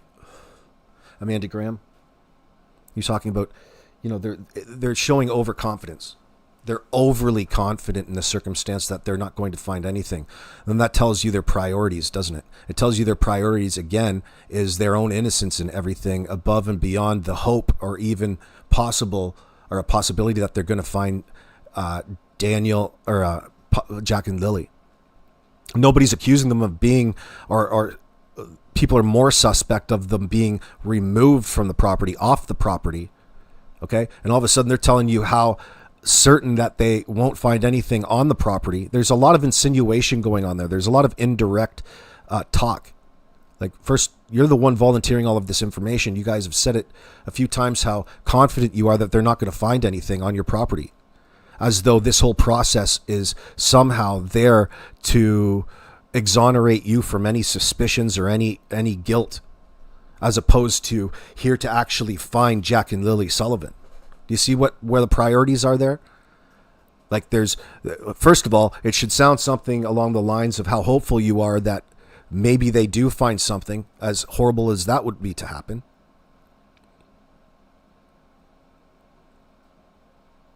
You look more suspicious by utterly denying it than you do in engaging in the actual conversation on a level that you should be able to, being a person without guilty knowledge, as you'd like us all to presume, Daniel.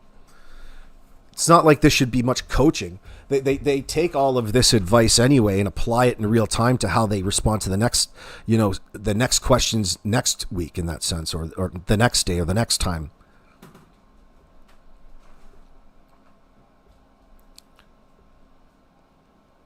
Tammy, guardianship? Possibly. It would depend on how far she wants to take it. That would be fantastic if that's what she's after.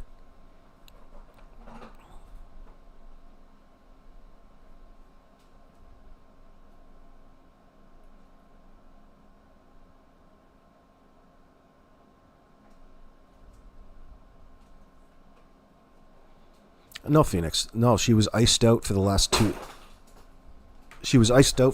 couple years.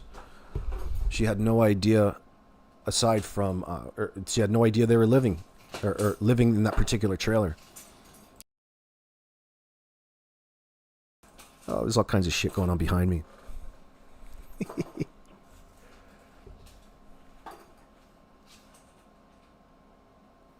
She said it was in the, what are you saying there, Tammy?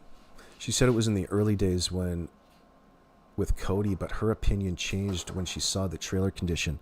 Yeah, she did say that, Tammy.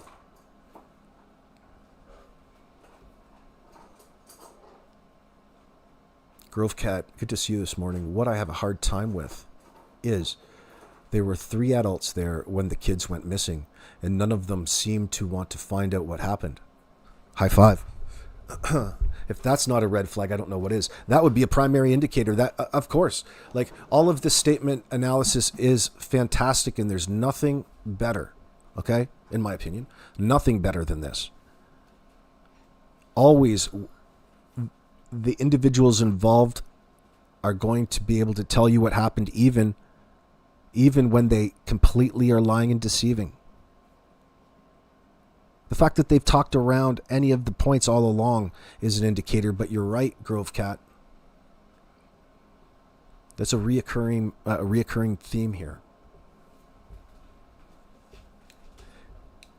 They want to pretend that they want to be perpetually in this act of convincing people about something that may or may not have happened. Well, in the light of a greater, we'll call it for the sake of the conversation, mystery as to what happened to Jack and Lily. I mean, that mystery would be so profound to the people involved if it did indeed happen that there would be no greater issue in the moment. And always the greatest issue, the highest priority to Janie and Daniel is self-preservation, is their own perceived innocence. Before, is that a sign of the pressure that was put upon them by maybe investigators? But it's certainly not coming from social media to the degree it is, maybe in baseless accusations, but the fact that they're making it a concern is a signal of a little guilty knowledge there.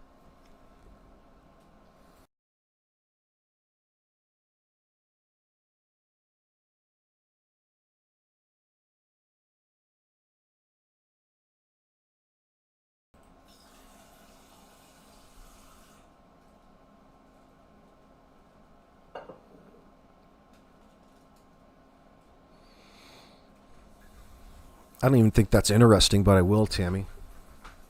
Tammy's asking an uninteresting question, but we'll acknowledge it. A Balance, in your opinion, can you tell us your thoughts on the dogs? Like how confident I am in them finding Jack and Lily? Think about that question, Tammy. And how far will they possibly search? I'm wondering. I think they answered that question themselves. I think any opportunity for the RCMP to show the public that they're actively doing something, and especially something new, they will take the opportunity, and that consumes everything. Oh, they love to get in front of a camera and thank each other, pat each other on the back. That's this opportunity. I'm hopeful.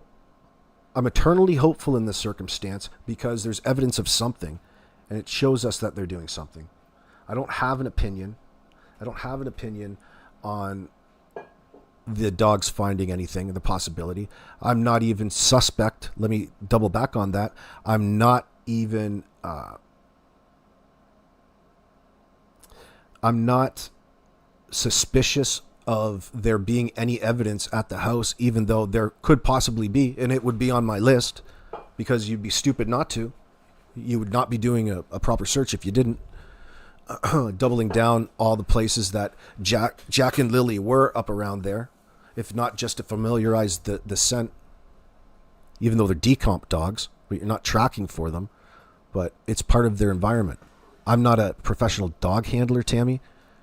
That would be a question directly, that would be a question for them. And I would say that they would tell you that they're 100% confident that the dogs will find something if there is something out there. That's what you need to tell the public, right? But you're wanting me to take everything that I'm suspicious of and then apply it. Yeah, no, I can't really do that. It's not really. The dogs are there as a tool. I will admit that I don't know. I hope I don't know, or should I say, I hope the RCMP know a whole lot more than I do at this point in time. And that they have a reason to go in search.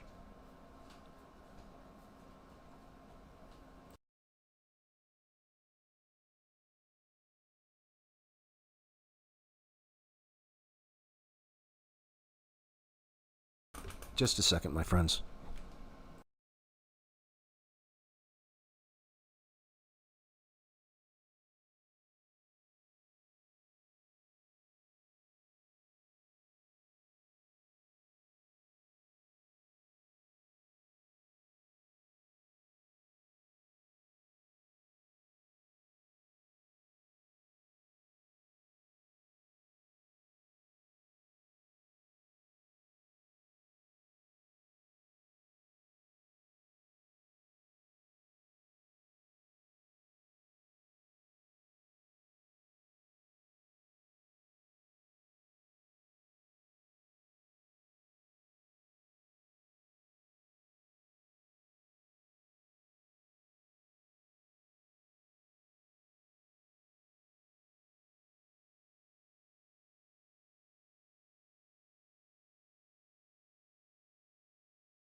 You can look at it in a different way, Tammy.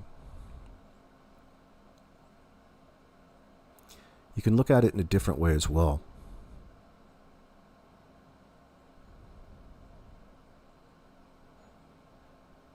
A better way to look at it is probably understanding what the dogs can do in that circumstance.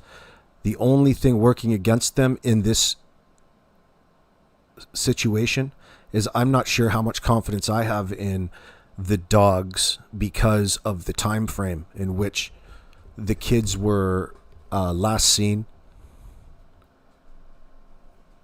and the approximate time in which we think something happened, either or, and by the time the police were called, there being enough time for the bodies to decompose to a point where it left a lot of evidence for a dog to come and pick up, because really the dogs are looking for a needle in a haystack. Hate to use that rhetorical line, but it could be that there's evidence all over the place and it's been cleaned up.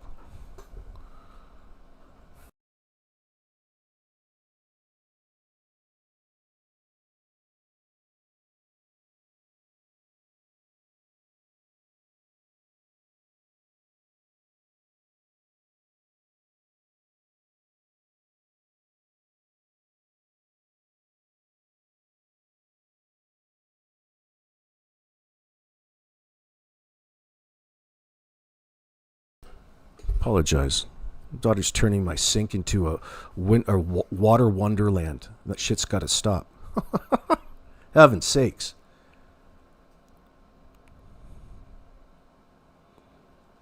Keep interrupting myself with silence. I'm sorry. Did you hear that silence? Did you hear it? Children's Aid didn't take Meadow from Danny for nothing. It's about Meadow is at risk. Absolutely. Meadow is in an environment in which she's at risk. Daniel, we're not holding your addiction against you in any way, although that you're going to want to paint it that way. But, you know, the fact that you go to, or you claim to go to this Narcotics Anonymous 4 times a week now as a requirement for Children's Aid in order to get supervised visits isn't working for you in the broader picture of Jack and Lily missing in the circumstance. So Daniel really wants us to believe that this would be the only time where rug use, meth use, would not have affected the living conditions of Jack and Lily. When you can verify that did in fact occur, well, then it opens up a greater possibility of things that most likely did happen, because another more typical things come into the room, everything that comes along the lines with substance abuse like that.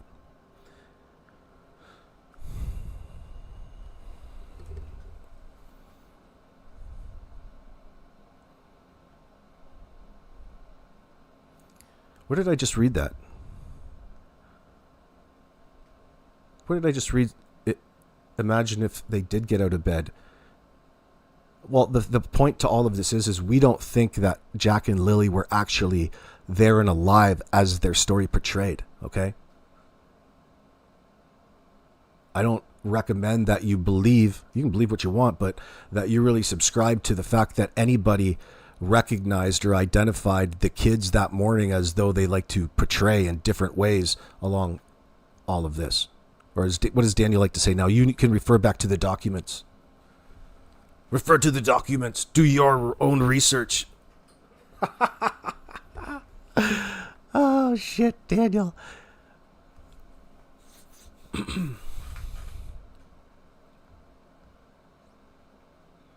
Oh, and Warren, the McKenzies have a septic service too? Well, that would come in handy if you're trying to dispose of bodies, you'd think. Especially how great big tanks are perfect places to hide dead bodies and are actually common, aren't they? In recent times as places where people have stuffed bodies. Look at Chris, or what's his name? His name escapes me, Chris. who annihilated his family. There's another one too. Man stuffed his wife in he had a business and used that tank that they jointly used to dispose of her body. You can take that into an x-ray. They can see that pretty quick. So I don't know. Not saying that. Sometimes in the moment, you don't have a lot of choice, right? You don't have a lot of choice if you're trying to do something in a hurry. We're reverse engineering this RCMP thing, but we're still a bit of a question over how things went down with the RCMP.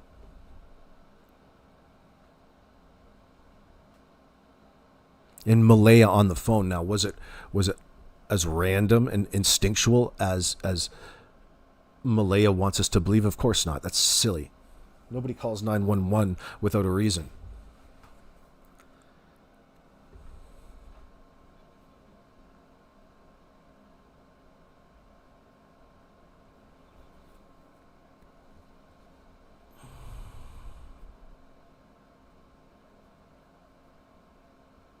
Yeah, I hear what you're saying, Donna, about reminding you of BTK and how he played with the cops. That's a lot different. It's completely different, but I understand the fact that he's so abrupt and in their face and pretending to, that would be different. Like BTK always hid in that sense. There's a big difference. It's actually quite common, especially in the world of pyromaniacs. Drug addicts, tweakers.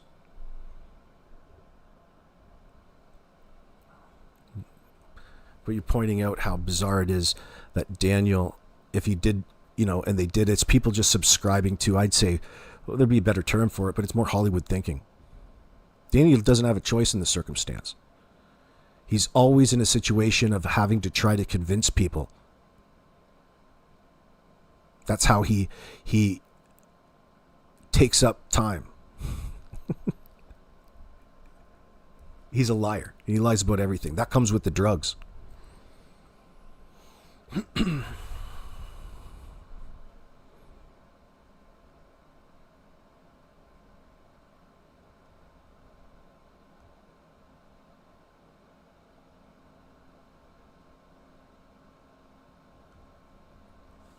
The dogs, you think that they're just PR?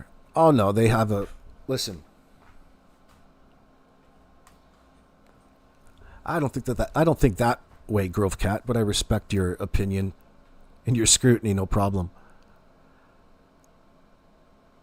No matter what, you're never going to appease the public from a perspective of an entity like the RCMP or Children's Aid. Like, they make plenty of mistakes because everybody's human up in there, but we're not aware of everything, and that's, fragile, makes our fragile egos bruised. But it's just us feeling entitled to a degree. They're doing their jobs at this point. I don't like the way that they represent themselves through controlled media, through the corporate media in this sense. I don't like that part of it, especially Canadian, especially Canada. Not that I expect any different because it's been like that for so long. But the fact that they misrepresent themselves and the reality around them to push a greater agenda at any one time is disheartening. It pisses me off. And that's really why I have an attitude towards them. Not that it's any one person's fault at the CBC or RCMP, but you'd be a fool and a moron not to acknowledge the hidden higher global agenda in this circumstance and false narratives that rewrite history and really destroy the values in which we thought that we had. But I'm still a glass half full kind of guy. That is happening, but I'm still busy trying to get mine. Fuck them. You got to keep on keeping on sometimes.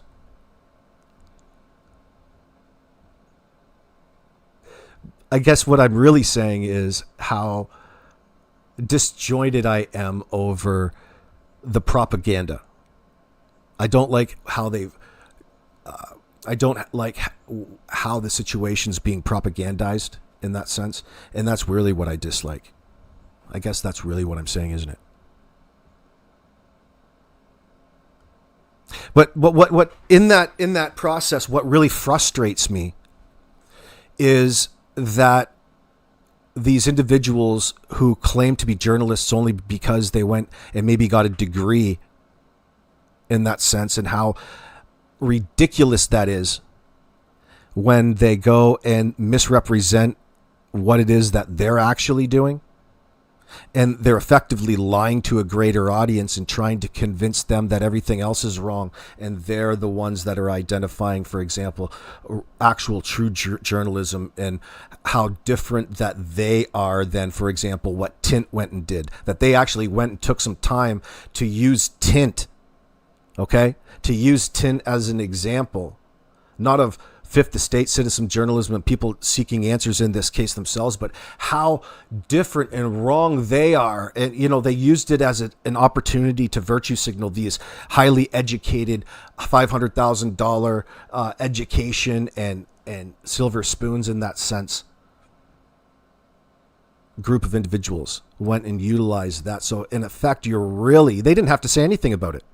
They didn't have to say anything about it. But they did. So they're using, you could argue a few different things there. My mind's wandering on me. But just an example of something that I disliked in this circumstance. Not that it keeps me from you still have to go and filter through all of that. I'm just expressing my frustrations over what everybody else is frustrated over. Oh, my chat froze up here. Good to see you, Linda Glover. You look for niche true crime every morning? She's got great common sense. And you do, too. No, you do. You do, Linda. Watch both every day. I appreciate that. So does Nietzsche, no doubt. Yeah, I like Nietzsche. I do as well.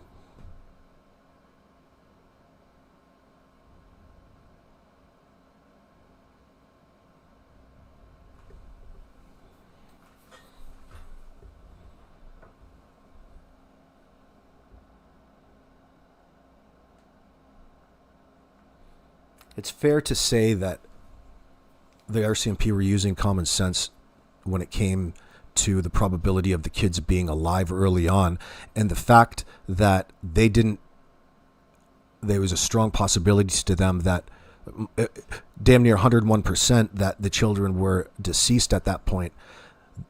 You could really, from an outsider's perspective, consider that the investigation, or what it is that we get to know, is going to slow down tenfold. Because now it's even more important to find out what it is that happened. There's no possible way that the RCMP are satisfied with the statements that they gave them in the moment, especially around every single time that they chose not to remember anything that had to do even with our questions. Like, it's not just us, it was their questions at the time about that time frame, that point in time. It's highly sensitive around that night before.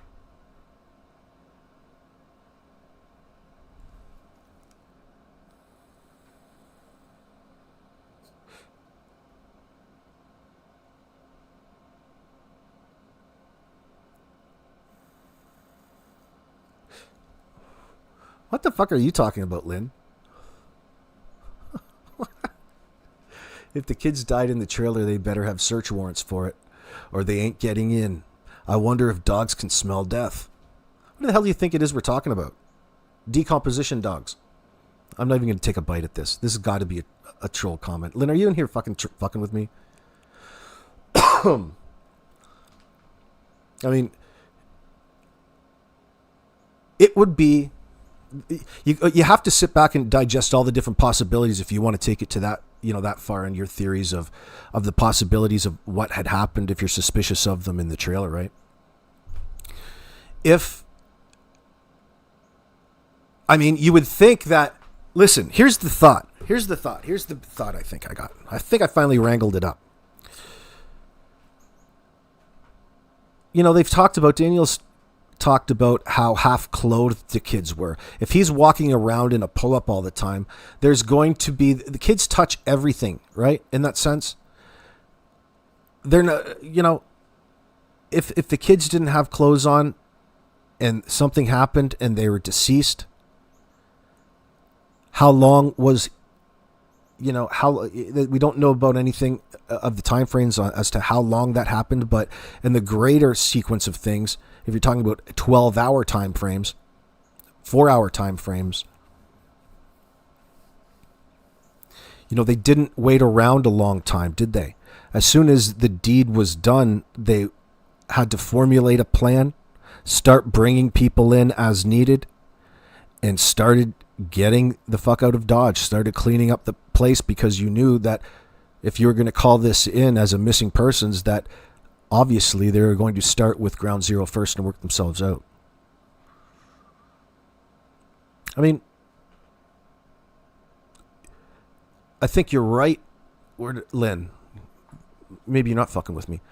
I think you're right. Maybe there's a strong possibility that something may have happened, we should say, in their bedroom, for example.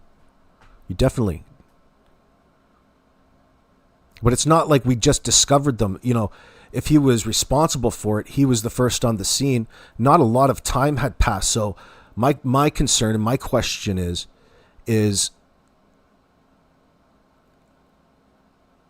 there carpet in there? Has it been taken out? The dogs will still be able to pick up that odor, technically, but will they? I don't know, because every dog is different, right? I don't know. They can.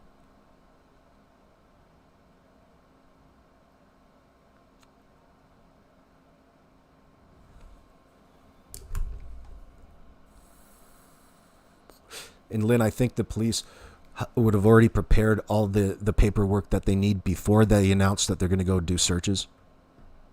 They have reasons to go back and do it. They'll have paperwork for it. They're not going to be asking Daniel and anybody for permission. If they're nice, they might treat you in a courteous manner. Well, that's going to be tough with Janie. Have to get in my Janie digs. The reporter says that Daniel has been asking the cadaver dog for months. Then Daniel is for 100 sure that they won't find anything. Make it make sense. Yeah, I see what you're saying there. Yeah. He talks out of both sides of his mouth. Yeah. See, it's always in the moment. Of course he's open to everything. He wants to volunteer up all the kinds of information. He's just confident in what it is that he's done. It's part of his MO in trying to seem and make it look like he's got nothing to hide. But if you do suspect him, then when you do, remember that it's Malaya. They'll always put it on Malaya. Janie's just taking up so much because she's saying so much at this juncture. What could the dogs do if the kids never made it back to the property that night, if those two ditched them on the way home? Phoenix, that's what makes vehicles so key to all of this.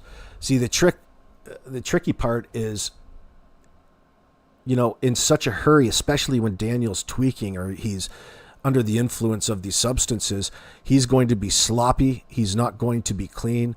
They're going to get rubbing things up against each other. You're going to transfer, say, touch DNA, for example, or decomp onto, sometimes depends on where he had him, in the trunk, in the back seat, in a coat.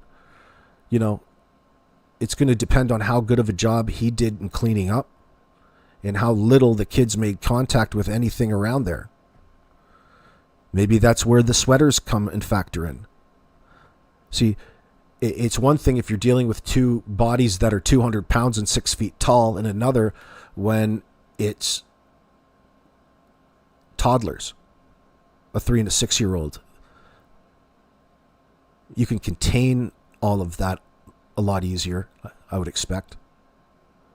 But then again, you have to do it twice, right? So 6 on one, half a dozen on the other, but it still makes that Not for getting away with it, but for there being mistakes and him having to do twice the work.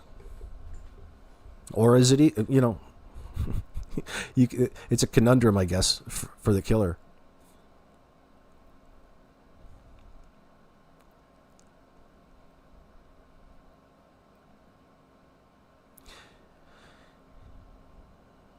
What's up, Norbeaster? Cape Breton Island.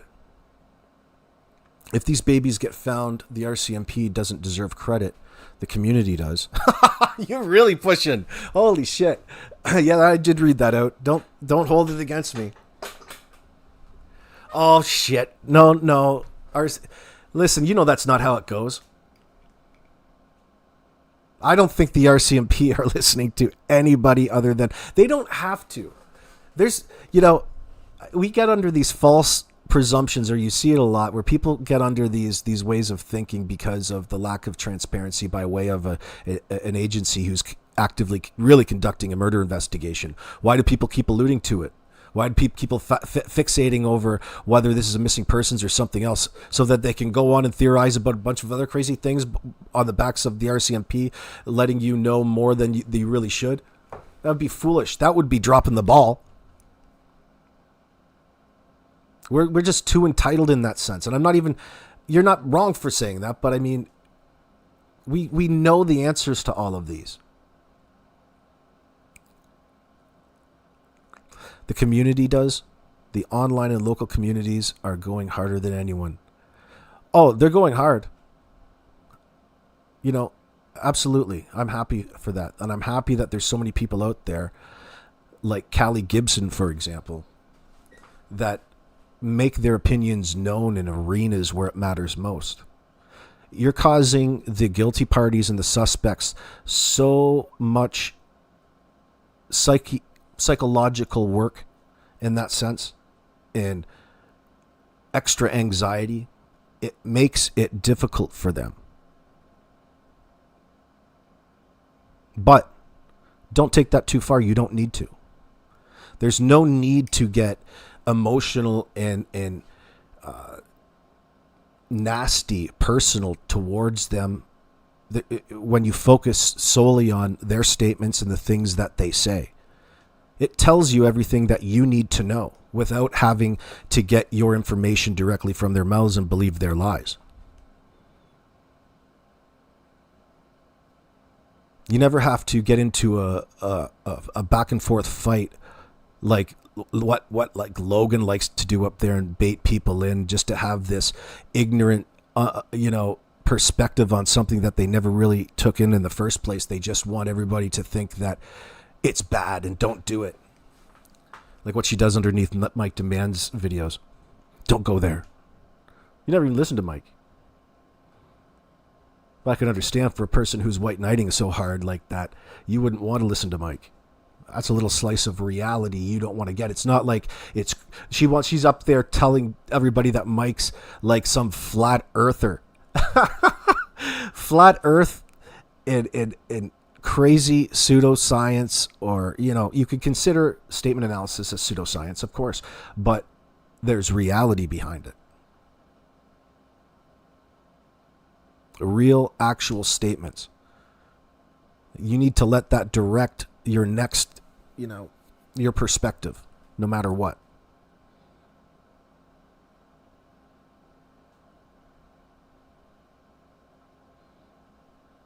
Like you could be right, Phoenix. I mean, I'm open to that as well. We don't know Jack from the last time that they were saw at the, on camera at the Dollar General. Hold on.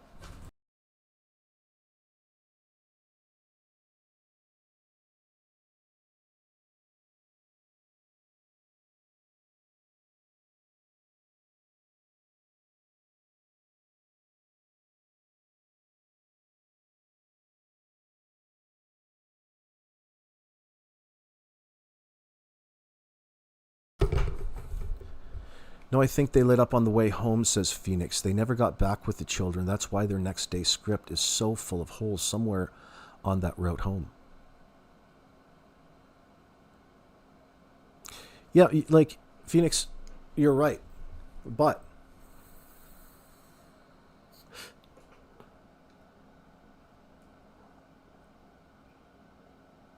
what leads you to think that they never made it home? Just the fact that it's too full of holes, that's saying it to you?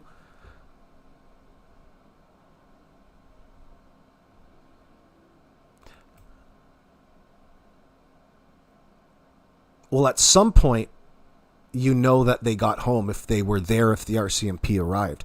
So then, at what point did they get home? And when do you think that was? Right? So at some point, you've got to give a little bit. You can say, okay, yeah, at some point you had to come home. So you got to take that into account in the moment. What time do you think that they got home? And why does that make you think that the kids didn't get home as well at that point in time? But there, I guess, like, there's a strong possibility that you're right.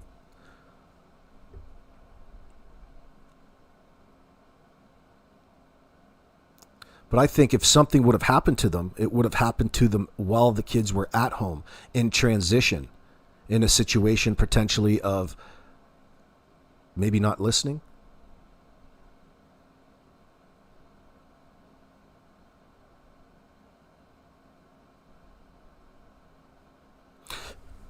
I keep thinking about this gal that was in my chat the other day, and how when I first read it, when you're, I know the effect, but I've become too biased. But that's not what I'm trying to talk about. She came in and she raised the idea that and I was looking based off of everything. She was saying that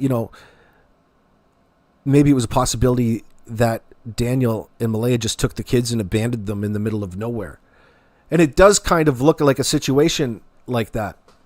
And I thought that was interesting, that you could actually say that, even though I don't believe that. There's more to the story than just that.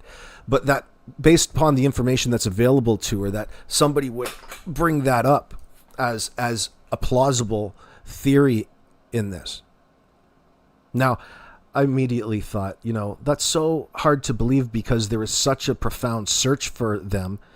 And but there is a lot of absolute places where you could get to is the middle of nowhere. And the children, leaving it up to the children is a shot in the dark, whether they would find it back to a route and be seen by anybody at any point in time. You'd hate to put the chances on that before they'd pass from exposure. But I just couldn't see. But that's what Brittany Gosney essentially did, isn't it? Brittany Gosney down in Indiana. But I mean, I'm not sure if that's applicable in this situation. But I thought, when I first read it, I thought it was kind of silly. But the more I thought about it, the more I'm thinking, not that I believe it, but how plausible that is and how silly it was for me to think that was silly in the moment, considering what Janie and Daniel have talked about all of this time and how they've talked around certain things and through their statements. So I have to walk that back. I forgot who said that, though. I'm not sure if it was Cindy. I can't remember.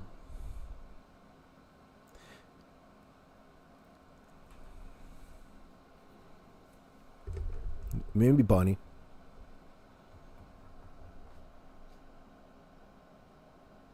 Phoenix, you're saying, I think Jamie's little story about Malaya having meadow on her head, looking stunned in the driveway, is true, but it's actually referring to the night when they got out of the car before the kids were gone. Yeah, experiential memory. Yeah, Mike talks a lot about experiential memory. We talk a lot about that in relation to them recounting this narrative. And he would be absolutely on point, wouldn't he? That's a strong possibility. And it fits and it makes sense. Because it's what they're pulling from. They're pulling from their experiential memory when it comes to answering questions about the last time, for example, and their experiences most recent with the kids.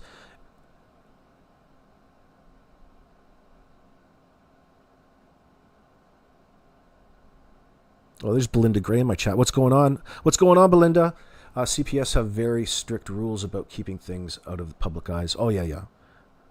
Yeah. As soon as there's kids involved, everything gets a level of secrecy, of privacy.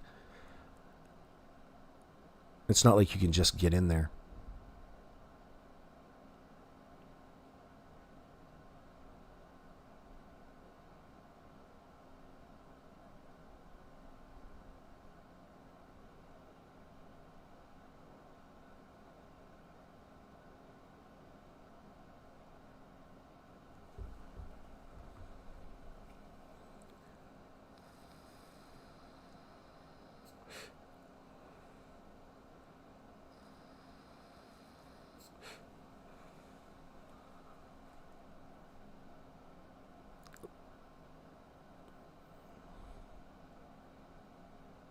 Layla, there's not really any possible way that Belinda can confirm whether or not the kids had special needs or not.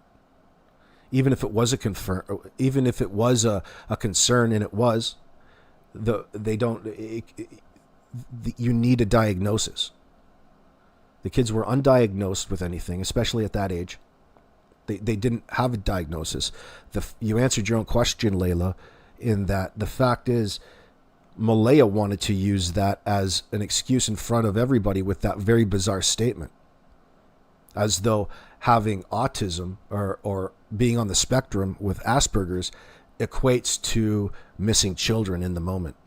As though, and I quote, "See, I told you they were autistic." What would make you say that in front of a bunch of people unprompted? It's posturing. She's selling a story. Yes, the family wouldn't take care. Hold on there, Lindy. Good morning, by the way, there, Lindy. Yes, Miss K, agree my family would take care of it. And no one would know, by the way, I was born in Australia. My mom's side came to the States as an infant. Oh, I know you. Oh, that's TMI. TMI, Lindy.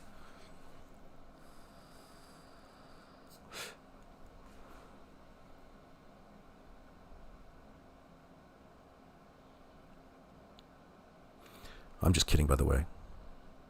Amanda Graham, I'm starting to think Malaya was with Daniel when they disposed of the children.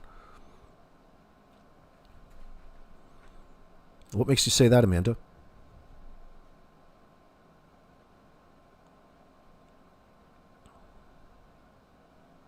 So that would in turn mean that Malaya knows exactly what happened.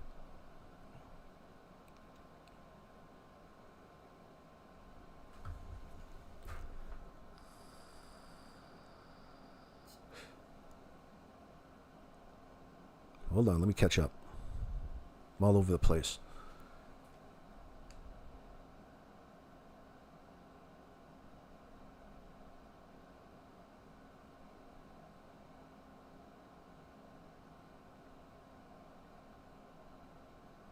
No, you don't need a gag order, Layla.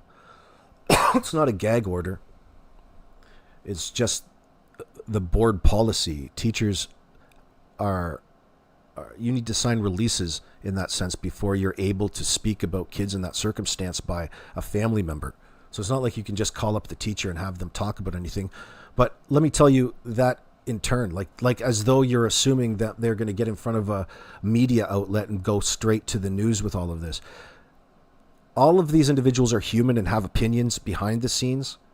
And this is what makes a place like YouTube so, in these circumstances, such a powerful, chaotic tool in defense of the children too, because it's a lot easier to come and share relevant information in a anonymous fashion in that sense. So what you'll find is all of the workers, and there's all kinds of talk, there's talk on the ground, but it's all, off the books, unofficial.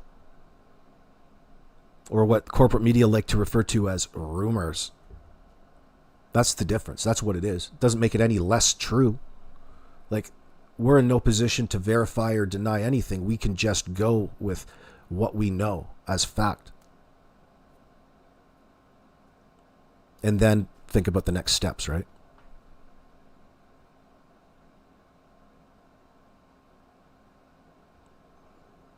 Yeah, Broken Goth Dog can. It's a process.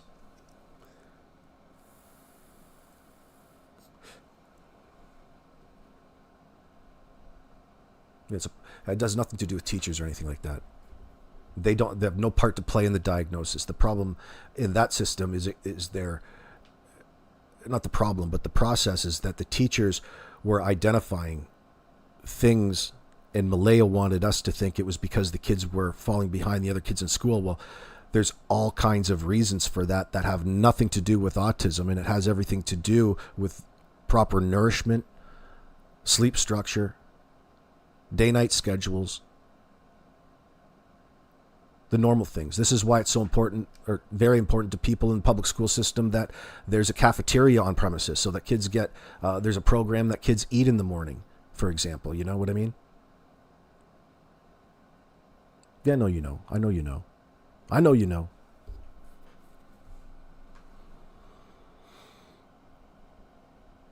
But it's going back in to your question to Belinda, Layla, that your answer was Malaya, yes, was using this. You have every right to suspect that of using autism in this circumstance as some sort of defense from suspicion in the moment at any one time.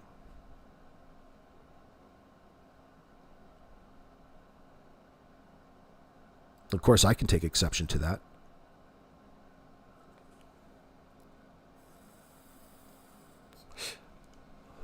I'm a pro in that. I might not be a very good pro, but I know what it is. I've been through it. That doesn't mean you know everything, though. You're neurodivergent, and their excuse of autism pisses me off. Norbeaster, you're neurodivergent? High five. I love that. I love that that cracked me up. The behavioral panel. What a soap opera those guys are over there. You know, they're probably good guys on their own, but when they get together, like, they don't talk about anything. It gets nowhere. Absolutely nowhere. Guys aren't even actually doing anything up there. Giving all of this stuff a bad name.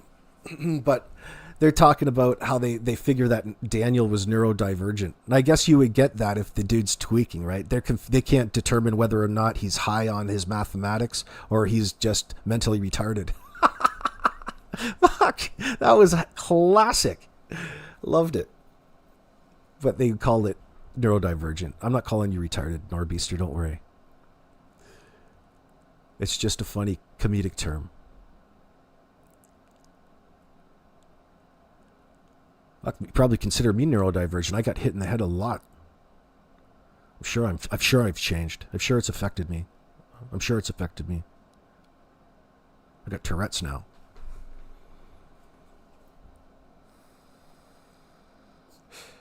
Simple, Miss K says, why is meddowing care? The children are in high risk if it means removal 2 times as high. Immediate at risk. Well, look, listen,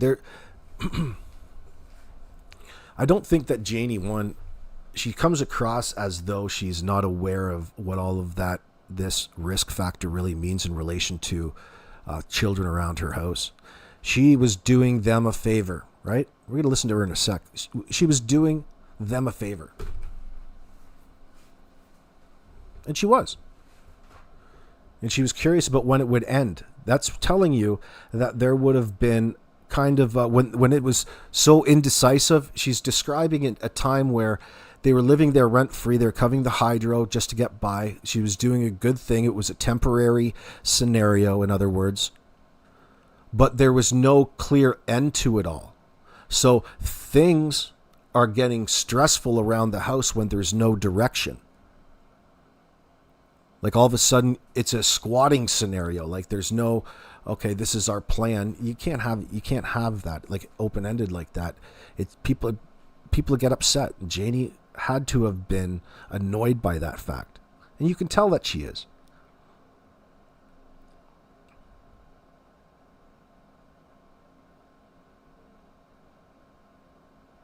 And it kind of counters her story about this pool in the driveway. Like if this was just a temporary scenario, like all of a sudden she's fairly open and she's quite open to talk about her perspective of their living situation, in other words. I think this is interesting. So let's just jump to that right now. Let me take a break from yapping. But there was nothing of Malaya's at the house, and she thinks that Malaya must have taken everything to pay. Hold on, Nitchy. Guilty. Now, if that was the case, then they would have gone to the RCMP. They would have told them everything they know, and we would be right now hearing that Malaya had been arrested. But we're not hearing that. In fact, what we are hearing is that the RCMP is going in with dogs sometime in the near future.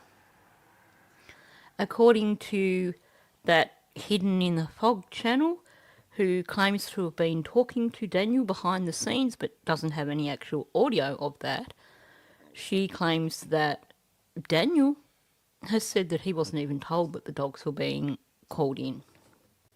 So, my question is, why would people who are claiming to be completely innocent, who know nothing at all,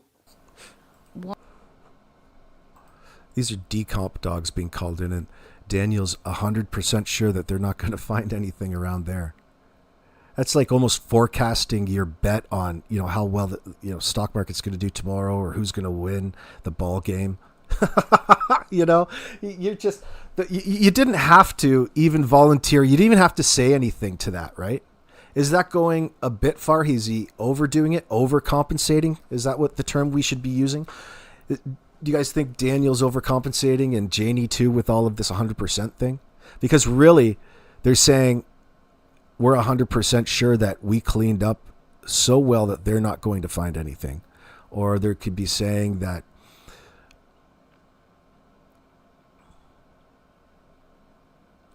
it's so bizarre, especially from a group of people who wanted everyone so desperately to believe in the moment that these two kids just wandered off into the woods, to the point where the cops repeated that in front of the microphone. So it would have had to come from you, the people who were so eager to convince people in the moment that you don't want cadaver dogs to come in and double back just in case the kids just didn't wander out into the woods and drop dead and you just couldn't find them. There's no chance. You wouldn't even say that in a circumstance like this. Why would you? What you're really saying is that there's no chance that they're going to find any decomposition around here.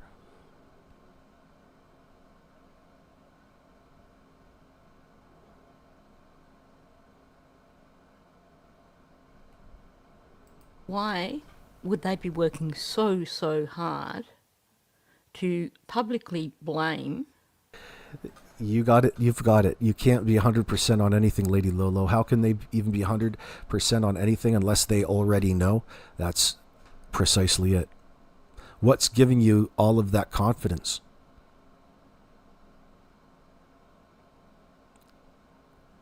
The guilty knowledge. And of all the things to really talk about from their perspective. But something tells me in this circumstance, it was priority because he's trying to reinforce his own innocence in anything, ever. That's always been their priority. So fucking innocent in this circumstance.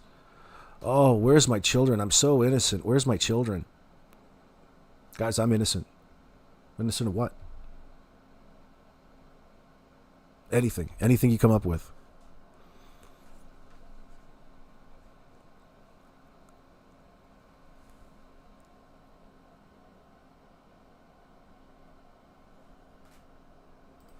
The one person who's not able to come out and stand up for themselves, the one person who is choosing to remain silent. It's not a good look. Now, yes, I will have some more analysis videos coming out in the next couple of days. As most of you know, I've been unwell this week, so I've been kind of taking it easy. And I've haven't fully bounced back yet, so hence the easier videos for me. A little bit less concentration, a little bit less effort. I should probably also say, before we jump into this audio, it's about time that I said thank you again to those people who've been doing the Buy Me a Coffee, people who've been doing the super thanks. Yes, to the person who did the Buy Me a Coffee and said, this is for diet biscuits for Amira, my dog. I'll be buying her a harness that fits her better than the one that currently does, with the money that you put in my Buy Me a Coffee account. So thank you to that person, and thank you to all the other people who've been doing the Buy Me a Coffee. It is great. Oh, Christine, thank you so much, darling. Thank you very much for that super sticker. Hugs to you. Many hugs to you, darling. Greatly appreciated. It is that support that helps me keep my channel going strong. Oh my God, Nichi. Oh my God. You're welcome. So on that note, thank you. Let's just jump into this audio. Daniel Martel has been asking RCMP for months to call in cadaver dogs to search for his 2 missing stepchildren. Oh, wow. As long as you open with that, it'll all be good. Oh, yes. Look at... They weren't your stepkids, number one, you fucking idiot. You're not even related to them, Daniel. He's going to do a bit too much here. You're so desperate to find them. But yet you're 100% sure that they're not going to find anything, these decomposition dogs on your property. Now the time has come. It's going to be really hard work now that there's so much vegetation in the woods, but I'm pretty happy that they're going to be able to do it. But Martel isn't expecting it will bring answers. So are you thinking that the dogs will go in there and won't find anything? I know for 100% they won't find anything. I mean, that's probably why they waited this long to do it. What? You know for 100% that they're not going to find anything, and that's probably why they waited this long to do it? Because they knew that they wouldn't find anything? No, dude. Because when it comes to decomposition, it takes time to decompose. The longer that it takes, they're ruling out the possibilities. Why can't you talk about it in an accurate manner? Because you don't know. So why are you here in front of the CBC pretending that you're the kid's stepfather? You weren't even married. You didn't even like the kids. You're so desperate to be in the middle of actively having to convince people of something. It's just to keep the public informed, I guess, that they're hard at work. Okay. What? Come on, dude. Actually, it kind of almost sounds word for word what I said yesterday in a cynical moment. Daniel, what did you even see there, man? What did you even say? Now the time has come.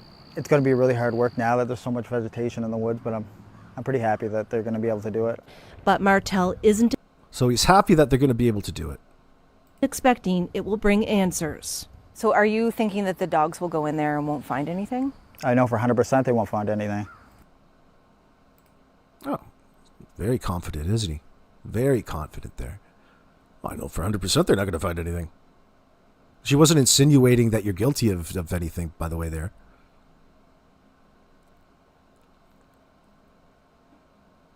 It's like he's insisting that the dogs are there to find something against him, when it should be all about locating the remains of 2 kids who magically disappeared from his home. Well, no, 100% they're not going to find anything here. So another angle, another perspective from Daniel. Very confident in these circumstances when you shouldn't have any confidence. It's because they can't get their priorities in order. They're always shifting between being forced to talk about Jack and Lily, but always have to emphasize their particular innocence in the circumstance. The desire need to even do that in the first place. Red flag there, Danny. You should just get a red flag on your t-shirt and just walk around with it. I mean, Own that's it. probably why they waited this long to do it. It's just to keep the public informed. That's why they probably waited this long to do it. Now he's speaking for the police, giving you probabilities. Because I love these probabilities, offering you up some sort of answer. That doesn't make any sense. It's like he's really genuinely not thinking that the cops want to find Jack and Lily in the circumstance. Wouldn't that be the easy answer? Let's get to Janie. Informed, I guess, that they're hard at work. Okay. Just to clear up a few things, the investigators, RCMP, Uh-oh, retard alert! Retard alert, class! anybody to do with law enforcement is welcome to come on this property and do what they have to do. Have they contacted you yet? No, they haven't, and they haven't contacted Daniel neither. But I also told them that they didn't need my permission to come on here. They could come anytime they wanted to come. Nothing to hide. And another thing I wanted to state too is Sonny says that for people to go out and search the property out around here. Well, I'm just going to mention something. I already discussed that with the investigators, and the investigators said it would be in our best interest not to let anybody on the property because she's taking legal advice from the cops, number one. The cops did probably. It's not like it's a big secret. You just put up no trespassing signs around here. You can't blame them for not wanting people coming over and troving over their private property. But they don't want to encourage anybody to go out and search. Isn't that hilarious? Why does searching for Jack and Lily, when it comes down to it in this scenario, have to do with their particular home in this circumstance? There's all kinds of places people could go out and search for Jack and Lily, and this should be the time that you need to encourage that.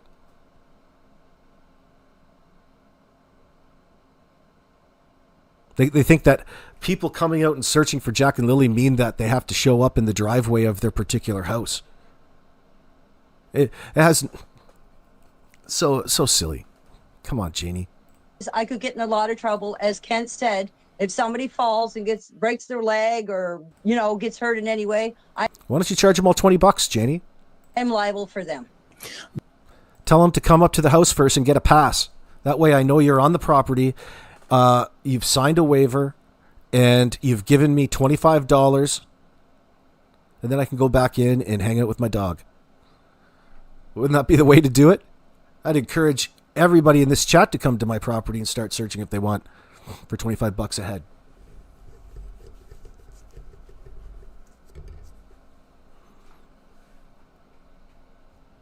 No, that's a good idea, Darlene.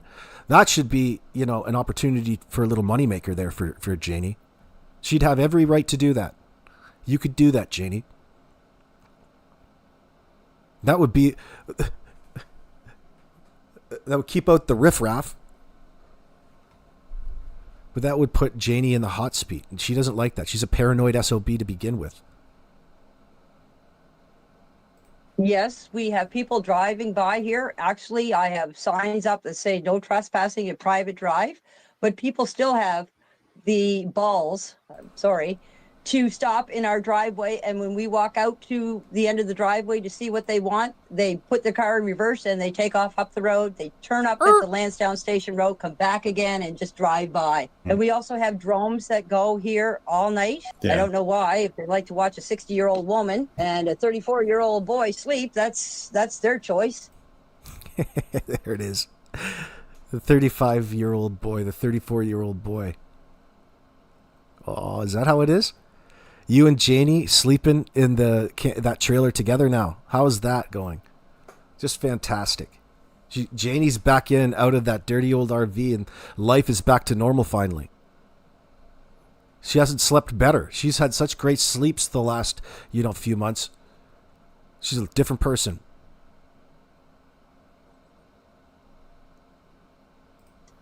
Another thing I'd like to clear up what Kent is saying. Kent has never been on this property.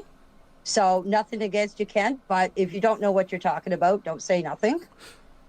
My brothers and myself, my family is originally from here. My brother Ron lives in the homestead, so I grew up here. And my brothers have grown up here. I have 5 brothers and 1 sister. Man, she's leaking cognitive load here. She's got a lot going on up there. Growing up in this area, we know this area like the back of our hands. Now, as far as Ken is saying about sinking in bogs 10 feet deep, no, that's not true. There is no such things as the bogs around here. And that's not true. There's all kinds of spots. And as far as Steve Cliffs goes, as far as I know, and my brothers have searched this property, searched all around here. The only big cliff on this property is just up back of my house here, and it has been searched. I own 2.2 acres. No, mostly all the property that is out here is privately owned. The only place that is Scott Paper or... No, actually, if you go to my community page and you scroll down a little bit, there's a map there with a link you can go to and take a look at all of the crown land around the property. But she's right, in her little neck, like within a few square miles, it's all fairly private.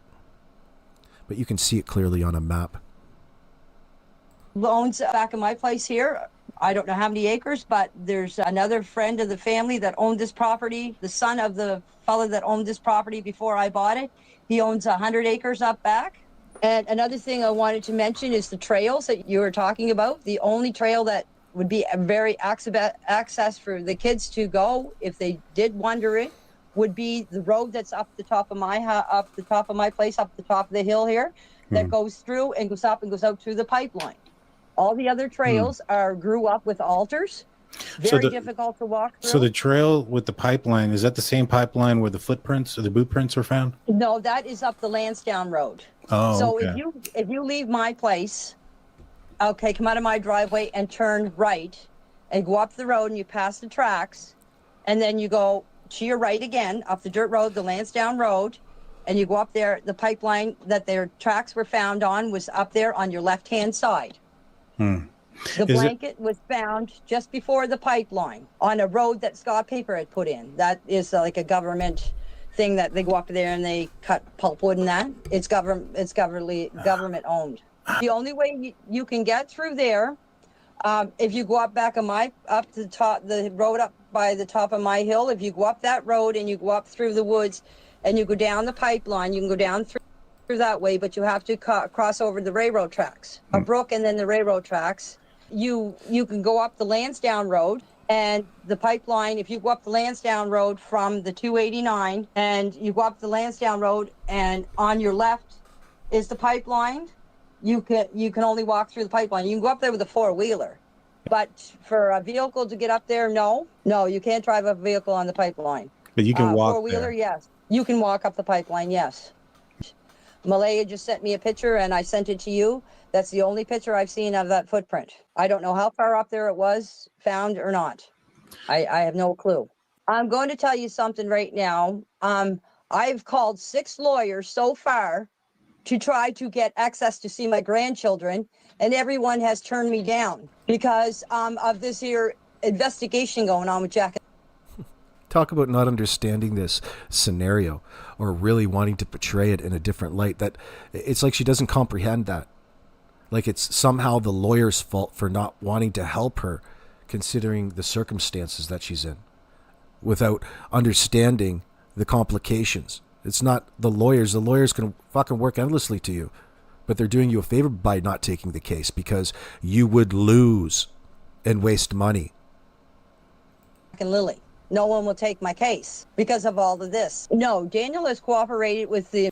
No, it's not because of all of this. It's really because of you, Janie, in the circumstance and what you've done and what you're doing. It has nothing to do with any outside unseen force. It has everything to do with the circumstances that you still live in. And the reason they wouldn't let Meadow go back into that house. The investigators through all of this, same with myself. We have cooperated with them. I haven't seen them now, and I'm going to explain. The last time I have seen the investigators was 2 weeks ago when they came to pick up Jack and Lily's belongings. They haven't talked to me about the case at all. Since the polygraph test, they haven't talked to me at all about, they just told me when I took my polygraph test that it was inconclusive because of a heart problem I have. I asked if I could take it again, and they told me that it would be the same thing. So she's telling us there's a problem with that heart that tells her everything. You know, like when your heart drops. There was no reason for me to take another one because it's going to turn out the same way. As I said, with any information, I have not heard from them. As I was going to say, the last time I seen the investigators that were on this property was about 2 weeks ago when they came to pick up Jack and Lily's belongings that Malaya had requested, and we gave them that stuff for them to take to Malaya. And there was 6 bags of Jack and Lily's clothes that were turned over to the investigators. Nothing of Malaya's because there was nothing of Malaya's here. Yes, when she did laundry over Wednesday, the only thing we could figure out, Daniel and I, is when she did laundry Wednesday at her grandmother's. Yeah. She didn't return any of her belongings at all. It was Jack and Lily's and Daniel's clothes, and very few of Meadows. All I heard was Friday morning. After my brother had called me, I laid down and my dog started barking, and I could hear Jack and Lily outside talking and laughing. I did not hear no woman shush. So I'm just going to clear this up. That came from, I'm sorry, Darren, but that came from Darren and Belinda. And I've talked to Belinda, and I did not mention anything. Yeah, it didn't come from Belinda. Belinda's not out here talking about that in any way. It came from Darren Geddes, your boyfriend, Darren Geddes, your collaborator, Darren Geddes. Why would you pull Belinda and associate her into this? Because I'll tell you, it confuses the first-time listener and people trying to get information on the case at any one time. Just something else that they need to figure out that isn't true. Okay? Just a little side note. Belinda never once ever came from Belinda. Why would she mention what happened the night before and being shushed? Your connection, and you're connected to Darren Geddes, that fool. About a woman shush. Now, Belinda and I had a talk, and I told Belinda everything that happened that morning. And it's exactly the same thing that I have told in my interview and to the investigators. And I've been trying to continue to say what had happened, but you know what the internet is like. One point I like to put across. I had nothing to do with anything to do with Jack and Lily. And why would I not, if I knew where Jack and Lily were, why? Did you catch that? Like, one point I like to put across. I had nothing to do with anything to do with Jack and Lily. Yeah, she didn't want to have anything to do with Jack and Lily. Didn't even finish the statement. Were you going to say going missing? Or was it the fact that you didn't want to have anything to do with Jack and Lily or Malaya at that point in time, nor still do you?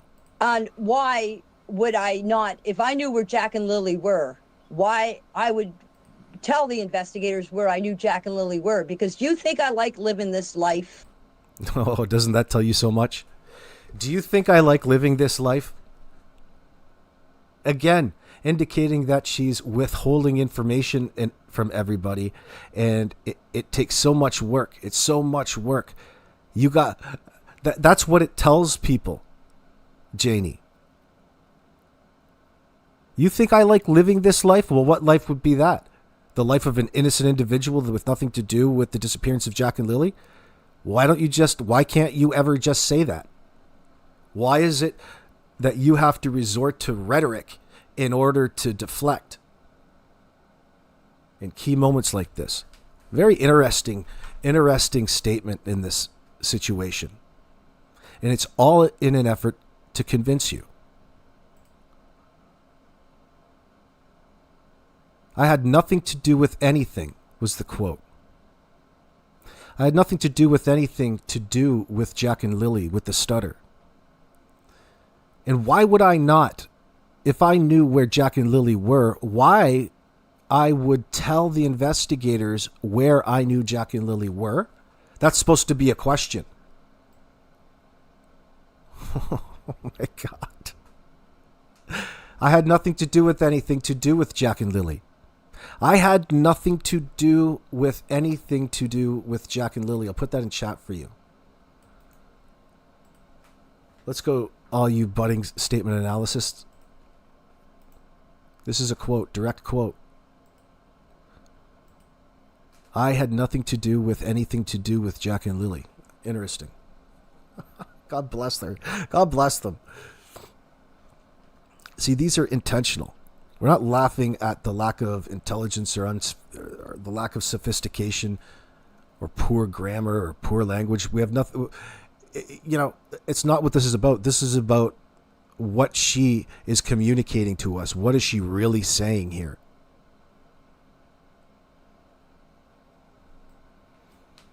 But of course, Janie wants it to look as though people are laughing at the things that she's saying and trying to make it out as though she's stupid and all this. We don't care the fact that you're stupid or smart in all of this, Janie. What we care about and what we're judging you on is your honesty. We analyze your statements, your words in reference to everything else, but yet it's us who is stupid. Do you see what's becoming typical in this scenario with her, in the way that she's pointing blame outwardly in an irrational manner? Red flag, big time red flag. Warrants further questioning, absolutely. That's to say the least. Deception deep. I had nothing to do with anything to do with Jack and Lily going missing. So she goes on to stay in the same run-on sentence. And listen to this. Listen to this. So instead of giving somebody a direct answer, this is what she is saying. Instead of somebody being there asking her, did you have something to do or anything to do with Jack and Lily's disappearance there, Janie? No, I did not have anything to do with Jack and Lily's disappearance. That's so hard.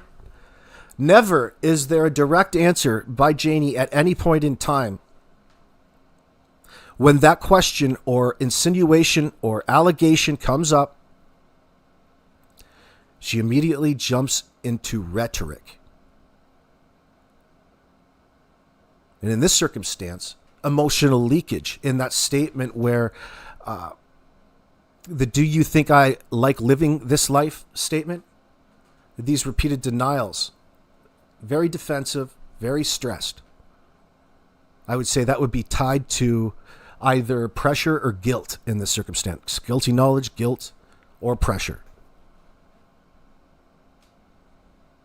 So again, she's avoiding specifics.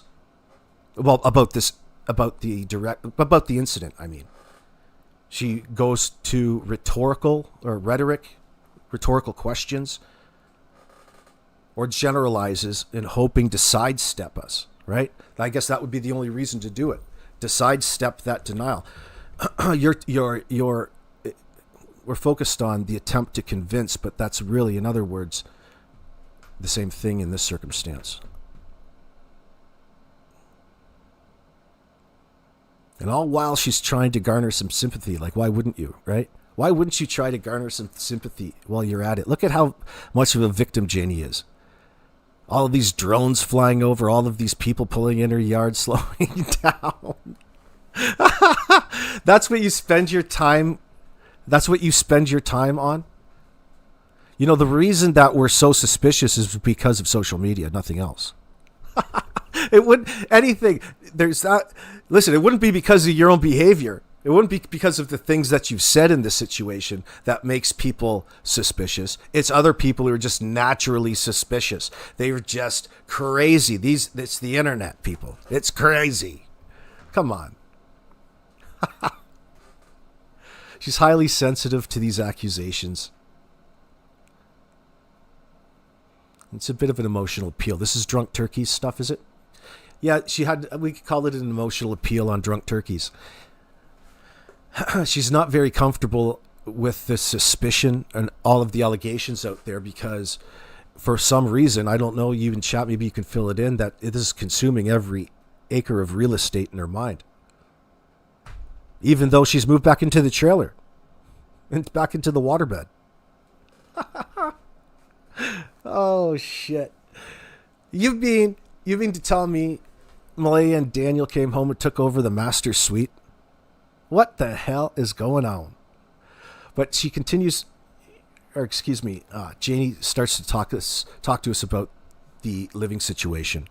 So we'll wait for that in just a moment. Do you think I like all these accusations and all these rumors going on? I do not like it. Nobody would like it.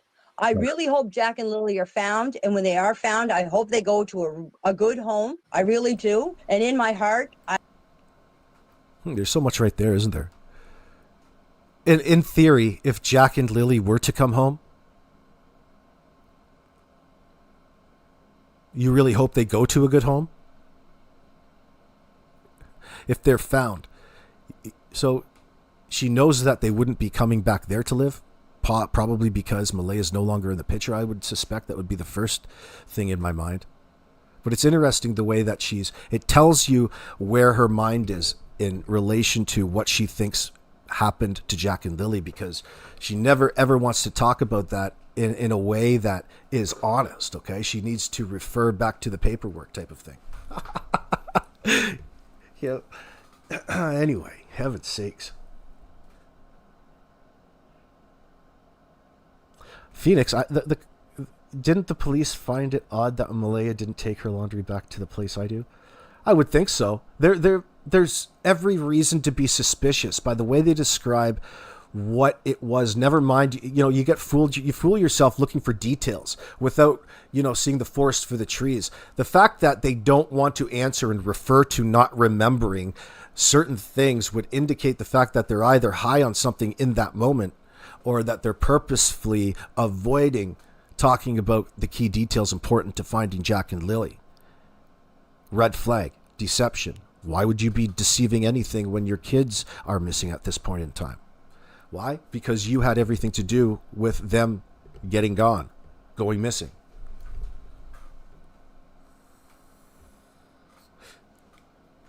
And don't fool yourselves into believing that Janie and Daniel are just going to all of a sudden start talking and being honest with you when they've gotten this far and putting so much work and effort into conditioning everybody. No matter what you believe, you're still and have been conditioned to the information that they've presented to us. We don't expect them at all to tell us the truth in this circumstance. Does that sound overly biased one way? Yeah, but we have reason to be here. We have every reason to be suspicious at them by everything that they've claimed. No, we don't believe your story. For every reason.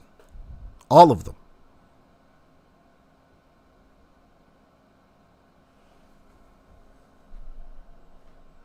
Sandra, I hope they go to a good home. This isn't the SPCA, right? Speaking about them as though they're less than human, dehumanizing in that sense. Like they're dogs, animals. That's a typical thing. Like they're somebody else's problem in that sense. Yeah, that's been a common reoccurring theme. Don't know where that G went. It really is, Darlene, isn't it? There's so much to talk about, too much to talk about. If you wanted to focus on each and every one of them, you have to keep it in mind and make it relevant to Jack and Lily. And it is, because, it's a red flag. But if you're trying to make yourself out to look like the victim in all of this, you can find reasons to, to look like, because it's, a lot of people here are fooled into particular stories and sides for their own personal reasons, as opposed to really out of concern for where Jack and Lily are. You got to get used to that too.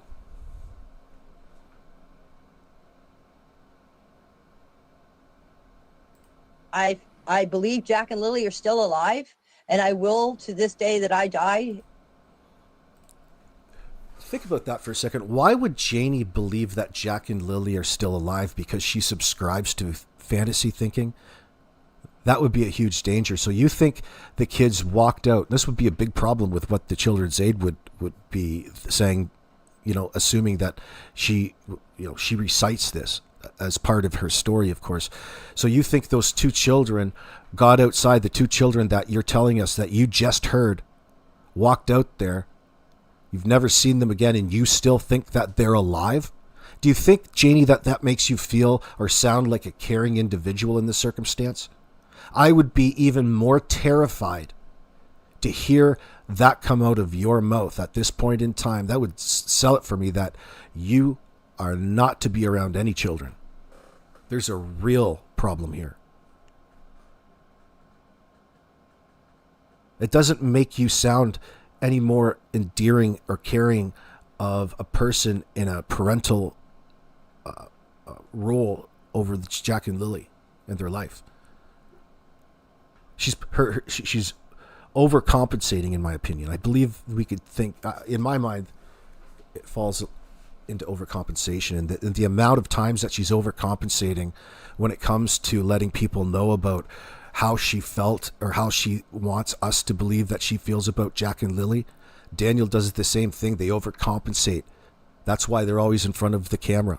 That's part of the MO, in order to convince the grader that why would they have something to do with it? They're helping us look in this circumstance, like that is supposed to be some sort of excuse for the circumstances leading up to these children gone missing. Guys, there's nothing that you're going to say or do at this point in time that's going to change what happened to Jack and Lily.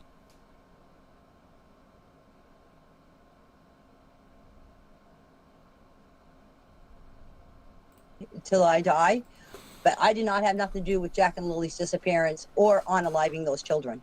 How often was RCMP contacting you and Daniel? They would come when this first all happened. They were here, I'd say maybe twice, 3 times a week. And then as things eventually got going, we'd hardly ever see them. I hardly ever seen them. Now, Daniel is in more contact with them than I am. No. As though that is supposed to be some sort of indicator as to what? What are you insinuating that's supposed to indicate to us? When you recognize and realize that you're being lied to, you don't need to continue to work hand in hand next to the police. They're trying to really put that back onto the RCMP, I feel, in a way that they're not doing enough in this circumstance because they're not working alongside the last people to see these children alive with such a shit story. No, the fact is they don't believe the fucking story, and they have to build a case and they have to do other work as well in that circumstance. They know the kids aren't out there. They've ruled out a certain amount in their minds to rest at night to say that something else fucking happened. And it doesn't take you guys to, incorporate, but of course, they have to build a rapport, this peace model that the RCMP like to abide by in their investigations. I'm just being cynical. But my point was, in that circumstance, when it comes to Janie, there's a bit of overconfidence in this, or overcompensation, in the fact that she's trying to make it look a certain way without actually saying it. High five, Joyous N. Thank you very much, darling. Oh, he usually goes and sees them to see how things are going. But myself, I don't bother with them at all. If they have anything that they need to ask me, they can call me. I told them that already. Mm-hmm. Just if you want to know anything, just call me. I said, I got nothing to hide. As I said, we're cooperating with them to the fullest, and they're more than welcome here anytime, as I said. Yeah. How does cooperating with them the fullest and chasing everybody off and reporters like that, how can you live that way? Oh, just ridiculous putting ourselves listening to this shit all over the time, isn't it? Like Daniel is the first and only suspect to be involved in a case wanting to know everything because he is innocent, right? Anita Bonita, right? So what we're really going through when we're experiencing this with Janie through listening to these statements is this constant, washing, this feeling of being fucked with in that sense, right? Lied to. The things that piss us off. That's what we're experiencing. We're done. We don't like being lied to. Nobody does. But in the same time, that's a little something. That's a personal thing, I guess, subjective. But we're also experiencing how desperate she is. Like, there's a lot of load, psychological load on her, and she can't tell us. She can't be forthcoming, so she fills in all of the rest with all kinds of extenuating and information that ends up making her look like she's compensating for the fact that she needs us to believe that she is innocent in all of this, in spite of everything looking so suspicious against her. Is that leakage in a way? I guess it's parts of it. Cheryl Shelby or whatever, says Mr. Hemi. Whatever their names are, I don't trust them at all. I don't think anybody does, but why would you? You don't know them. I don't know them.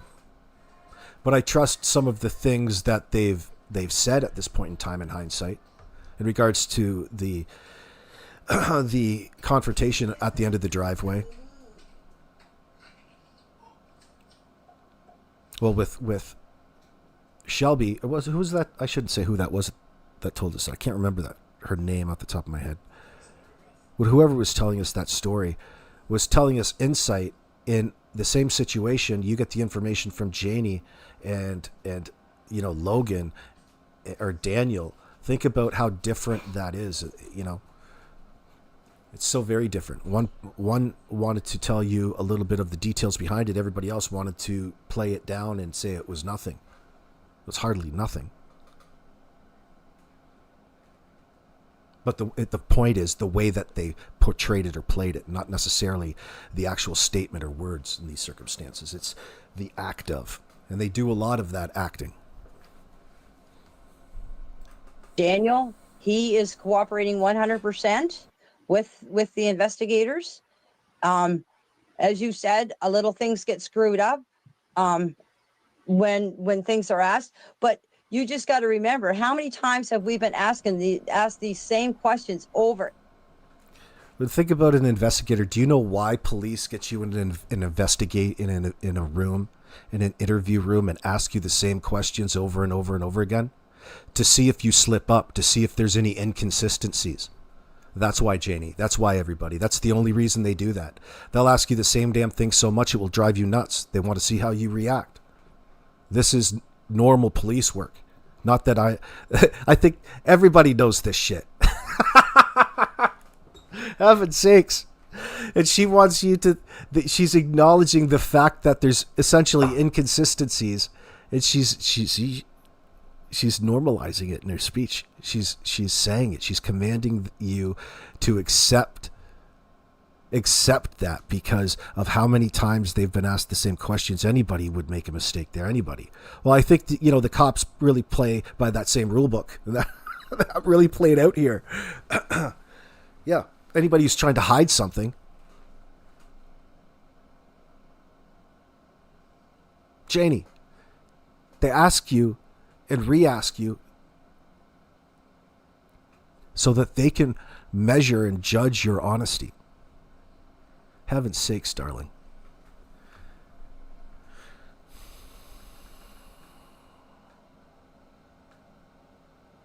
There's no transcripts to any interviews by Cody and Brizia. That would be sensitive information important to a case, even if it was. You're not going to get transcripts of police interviews until long after the fact when they're on the YouTube. You can go watch them. And over and over again. It's too early in the and situation. It doesn't seem to matter. We answer the questions, but still people don't listen. Like, as I'm going to mention, like the neighbor saying that he heard a 5-speed car. No. We did not hear no 5-speed car. About having a party that Thursday night. We had no party. I would never allow that on my property. Do you want to know the truth? Yeah. None of my friends ever come out here to visit me. And another thing too, in the last 2 years since Malaya and Daniel have been living in my trailer, Yeah. the only ones that ever came to visit on this property when they lived here was Cindy and Wade, and they only came about 5 times. Cindy and Wayne never came to any of Jack and Lily's birthday parties. Patty and Hayden.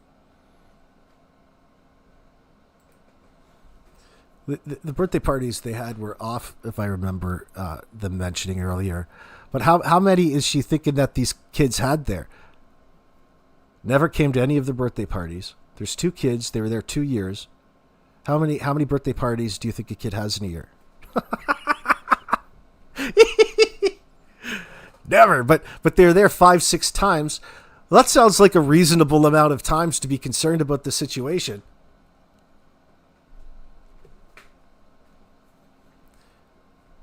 Cindy and Wade. Shout out, Wade. Hopefully he's not in the doghouse. Have been here because, well, Patty came first by herself, but since Patty got sick, Hayden has been driving her. And they came to Jack and Lily's birthday parties all the time. But as far as anybody else visiting, no, nobody's ever come here to visit Malaya since she's been here. It was 2 years in August since they moved in. Well, that tells you a lot. That tells you a lot. That will feed back into the suspicion and people's observations about and the probability about her being and feeling isolated and that circumstance, a contributing factor to her poor mental health.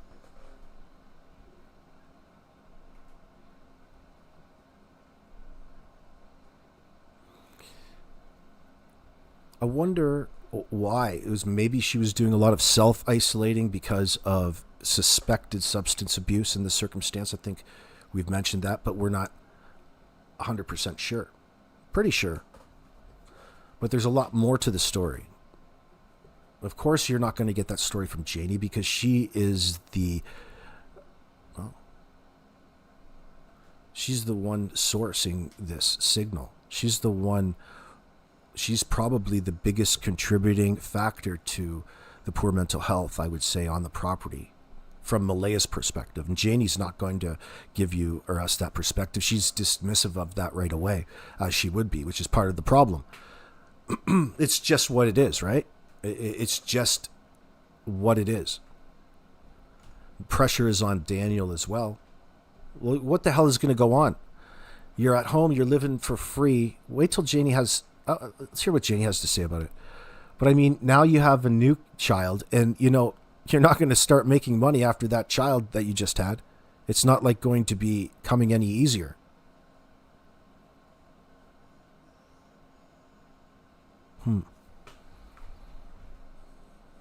In here. At first, really, she had, well, her situation with her grandmother, I don't know what happened there. But the thing is they called me on a Monday, and Daniel called me on a Monday and asked me if they can move into the trailer. And I said, yes. I said, when are you moving? And he said, we don't know yet. And the next thing I know, they were moving in on that Friday. So I had 4 days to find somewhere to live. I heard from a source that she was planning on leaving Daniel 2 weeks prior. Well, she's really putting it in a way that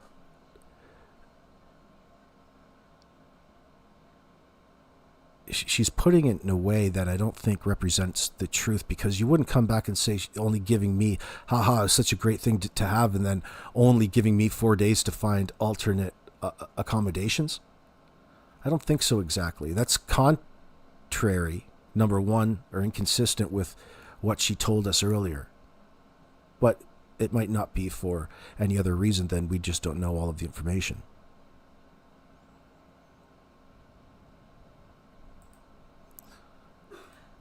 And the next thing I know, they were moving in on that Friday. So I had 4 days to find somewhere to live. But you didn't go anywhere. You had to move them in.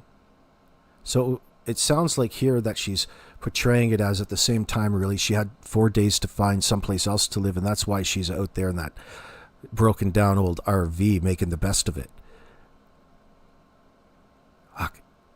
Listen, I bet you ain't that happy when you close that door and sit on your only lawn chair there. Holy shit. I don't think so. It's like, how much more do I got to sacrifice? Look, you can understand Janie not wanting necessarily to be in that environment, but it doesn't sound like there's a set plan, at least the way that she's telling us. Maybe there was, maybe there wasn't. Was it exactly, or is there more? It's Janie telling us, right?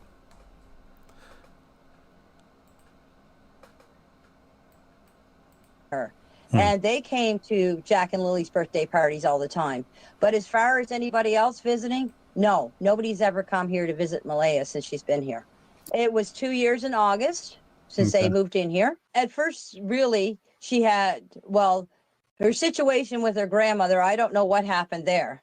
But the thing is they called me on a Monday, and Daniel called me on a Monday and asked me if they can move into the trailer. And I said, yes. I said, when are you moving? And he said, we don't know yet. And the next thing I know, they were moving in on that Friday. So I had 4 days to find somewhere to live. I heard from a source that she was planning on leaving Daniel 2 weeks prior to before this happened. She was happy when she first came here because she had a place to live. They had a place to live rent free. Rent free, people. The only thing they had to do was pay the power bill. So, but after I asked them how long they were going to stay, and they said till after Meadow was born, the baby was born, and they said it was only temporary. 2 years later, they were still here. So if she didn't want to be here, she could have left anytime she wanted to. No.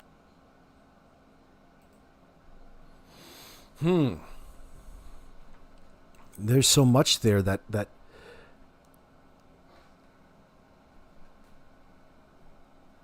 so it was 2 years ago in August.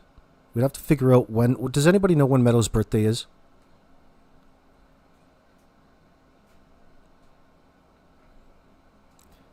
I wonder. It was August, and Daniel's plan was just going to be there until Meadow was born, and then what? They were going to find someplace else. But that was 18 months ago. It didn't work out.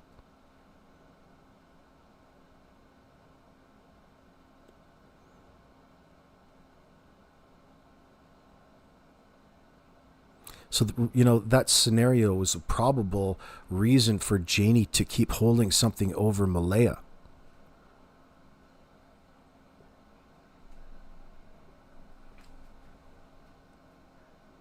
Nobody was holding her back. Janie's got every reason to be pissed off. Because she's in a situation where she's probably being misled in that circumstance. There's no clear plan. She's pissed off, meaning everybody around there is going to be pissed off.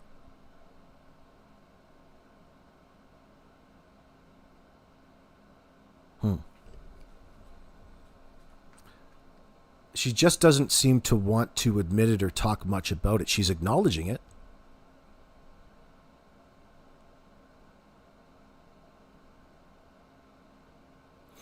And it's not just that resentment that would hold, because there's a genuine indirection.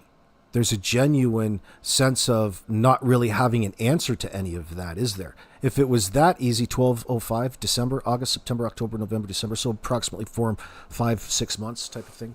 Okay. Thanks, Wolf.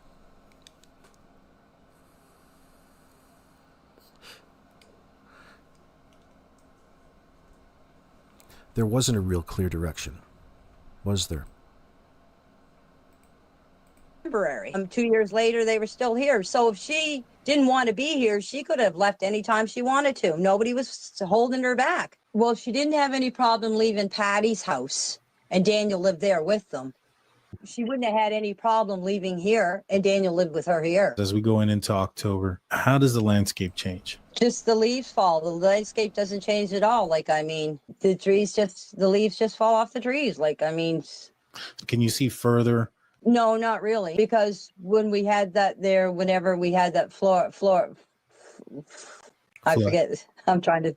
the storm, it's been the same way. It hasn't changed any at all. And as I said, when we used to take the kids for walks, Daniel and I, we used to take the grandchildren and for walks, and I'd end up carrying Jack through the woods because he wouldn't walk because it's that bad. As I said, all the trails. Not to mention most kids that are, 3 or 4 aren't really made to be walking in rugged, doing any rugged exploration through the bush. They're not made for it. It's nothing against Jack. The kid's too young. You got to work with him a bit. You got to develop him.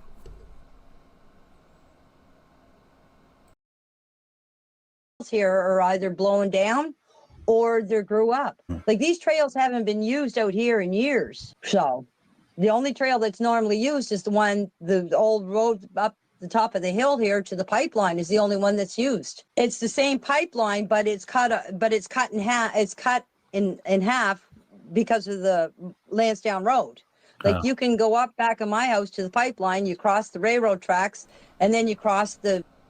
So here we have two people. So it sounds like Malaya and Daniel were freeloading right after their relationships with Cody and Daniel's ex after he left. They got together, became codependent, and now they're freeloading, addicted to drugs, sucking and stealing off Patty. When Patty got rid of them, when they moved over, I wonder, is that the same time they pulled 200 bags of dirty diapers? Why else would she have diapers? Well, she's got two other kids. Okay, so it might have been an earlier time. But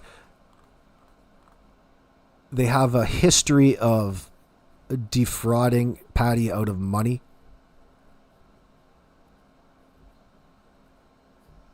Misleading the government, allegedly.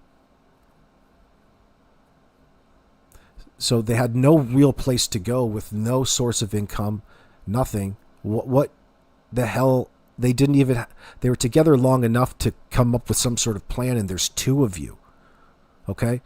There's two of you. One of you has to go and bring in and do something for your family in order to get by.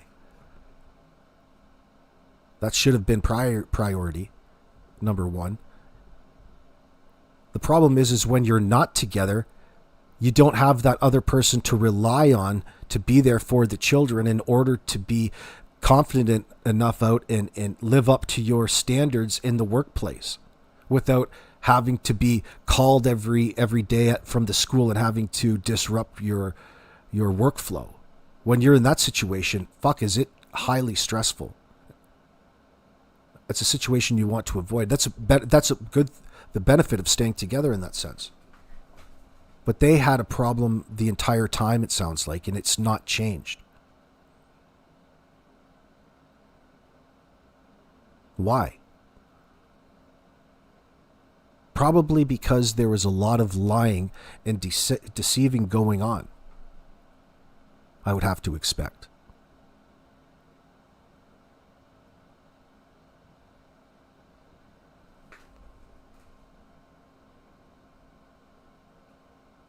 What was the benefit of being together?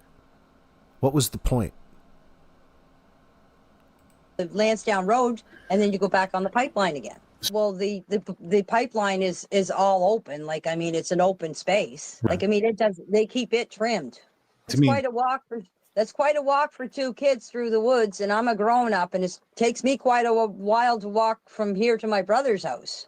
As I said, I'm an adult, and it takes me quite a while to walk. Even if I went through the trail, it's going to take me quite a while to walk through a trail. It's 1.5 miles from my door to my brother's door. 1.5 miles. Yeah, according to Wade, that happened. Yeah, Wade said that Malaya was offered to live in Patty's house. She was putting it for sale on the res, but she turned that offer down. Would have been a free place for her to live, right? And she turned that down. And that's when I started really fearing that she was living with her drug dealer in that sense. There's that situation going on. They wouldn't call it the same thing, but that's what we can call it safely. Absolutely, you could.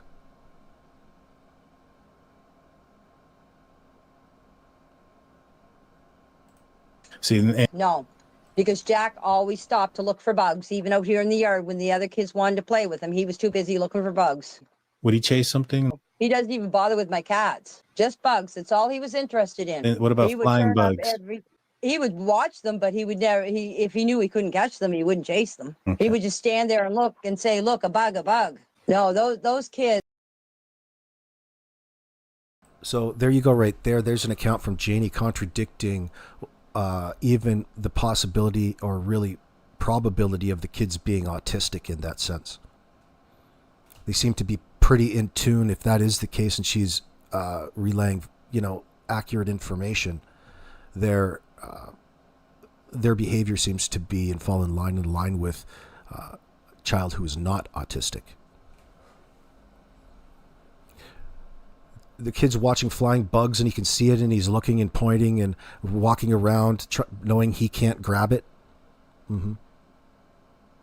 It's not something consistent with a person with autism, let alone a young child. A 4-year-old seemed to be fairly healthy in my mind. He's out there exploring, getting dirty. When you're that age, kids love bugs. I remember loving bugs, being fascinated by them.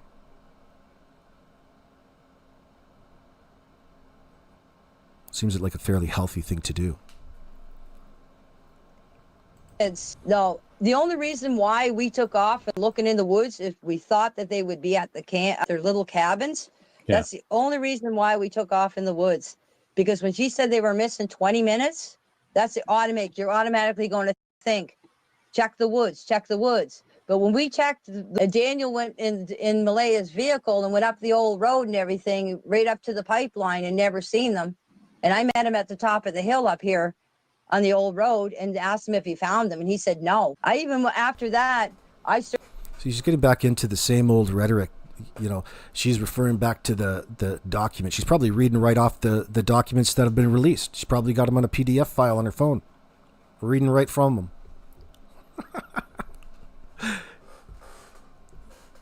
Well, sadly, that's another indicator, a red flag. But we get that right now. It's not her point in interrupting it, which is too much. She gets to be too much after a while. Jack loved bugs because he sees and loves nature and life. Right. He's fascinated. That's a healthy thing. Anita Bonita. If Daniel did something to the kids, he's had 4 to 5 months to move them. You think that's been going on, the remains? It's a common thing. It's a possibility, but I'm not sure that that's going on right now. I don't have anything to tell me that that's occurring.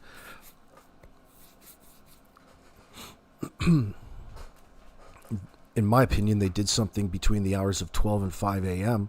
and those trips from that 5-speed that was reported coming and going. Or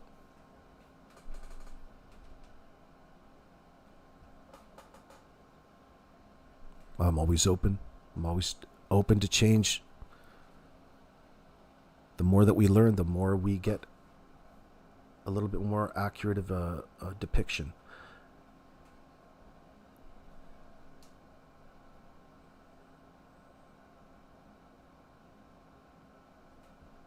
Yeah, welfare and baby bonus are different things. Everybody with a child gets baby bonus. Just how much of it depends on how much you make. That's why it's important for you to file your taxes so they can base your next year's baby bonus on how much you made last year, which Daniel didn't bother to file. Their stepdad. Hey, stepdad didn't file the taxes. Didn't file, so we're not going to get any baby bonus. So they're probably maybe not even getting social assistance in that circumstance. So it's not really welfare in that sense. And there is no food stamps here.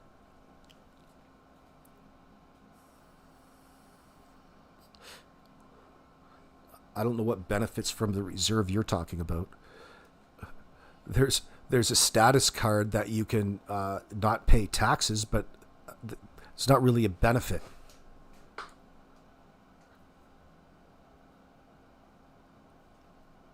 There's a lot of misconceptions with how people, I guess it's partially good, but partially bad because they're still in the dark about the reality. No, there's no benefits. There was a benefit to Malaya with that housing that she had, but that is because of different reasons. That's not exactly a pro benefit, even though it would have benefited her in the moment. But she turned that down, which is confusing. I know, but it's just, this is a reservation, not a fantasy land.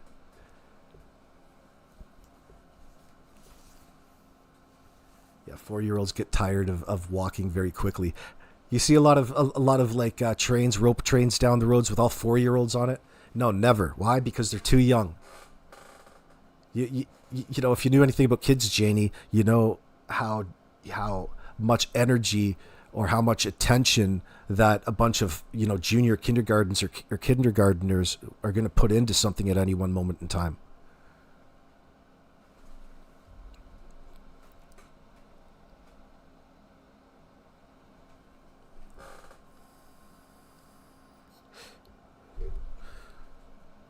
Patriot Girl, you're saying that we don't know if the kids made it home after town. That's hearsay.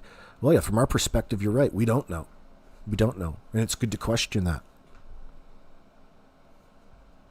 Absolutely. Oh, the ration check.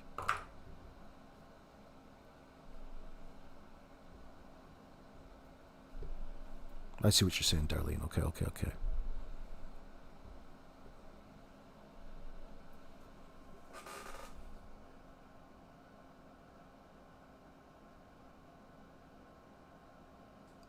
You don't understand why Daniel checked on JNL at 12 and then never again, because he does everything for them and he don't even know we're called in. Makes no sense. Well, yeah, it just is an inconsistency there. One thing it makes it not make sense. You can't do both things. It's just so vague. His vagueness, Anita, I think is what you're pointing out, right? How vague he is in his general description in simplifying it in what would otherwise be a normal everyday night. So normally they don't go through any sort of routines, nor any mention of food, any mention of. First off, if you're raising a child and they're actively in pull-ups, when you have to recall something, it would be easier to recall the last time you interacted with the child to be at the last time that you changed a pull-up, which would be once probably every few hours on average. And there was none of that at any point in time. At any point in time. Think that he'd be able to talk about the last time he changed a pull-up and how many pull-ups he's changed and how many he changes on the day, because that's how good you get when you start changing diapers and pull-ups and dealing with kids. You're able to talk about it. The fact that he doesn't want to talk about it, but go through the motions and act as though, and double talk and insinuate and have, feed us all of this Swiss cheese, all of these holy cheese. We got to align these holes, and when you align it, you realize that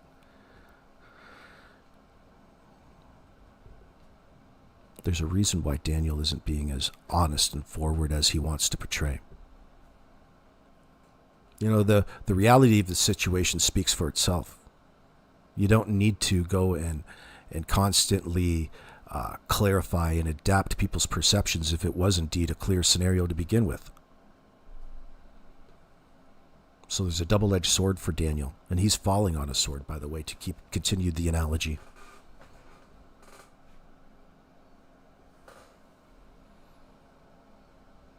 Yeah, Lori Green, that's a truism. Rug addicts are not dumb when it comes about to getting money. That's why theft is such a popular thing. Yeah.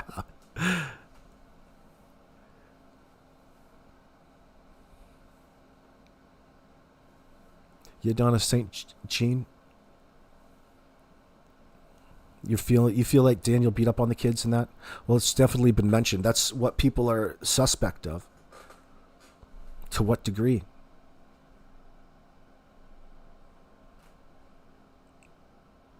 That's what it looks like. But maybe it's being physical discipline or more like physical coercion and intimidation and bullying around there when it came to having the kids do as you say would probably fall in lines. I don't know much about Daniel to go past that. It wouldn't surprise me, but it's unnecessary to allege at this point in time. It goes along with it, though, and people aren't wrong to bring it up because it's been brought up.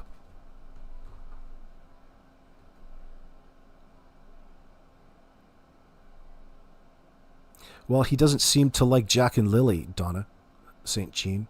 I don't know about all kids. I would think that he's concerned about his own. I think it comes from his emotional... I think he's emotionally immature in that sense. It sounds like he's just a man caught in limbo. His mom still refers to him as a 34-year-old boy, right? There's no mistaking that. Janie, you still think of your son as a boy and in need of protection.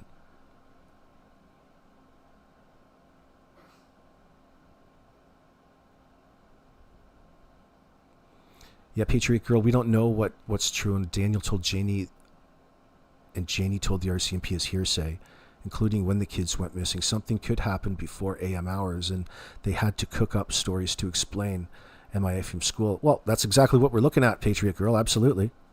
Yeah. So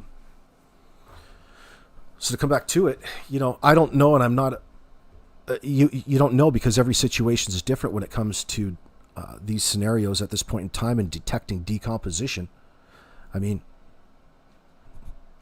we don't know if there's anything going to be coming of this, because nobody knows what to believe, and that's been by design, not by the RCMP, but by the people who have everything to hide and the people that are actively trying to get away with whatever happened to Jack and Lily. The fact that you can't get around the fact of their statements in all of this, and how it is that they're talking about the scenario and what they're prioritizing, what they're avoiding, what they're sensitive about, what their intentions are in their statements.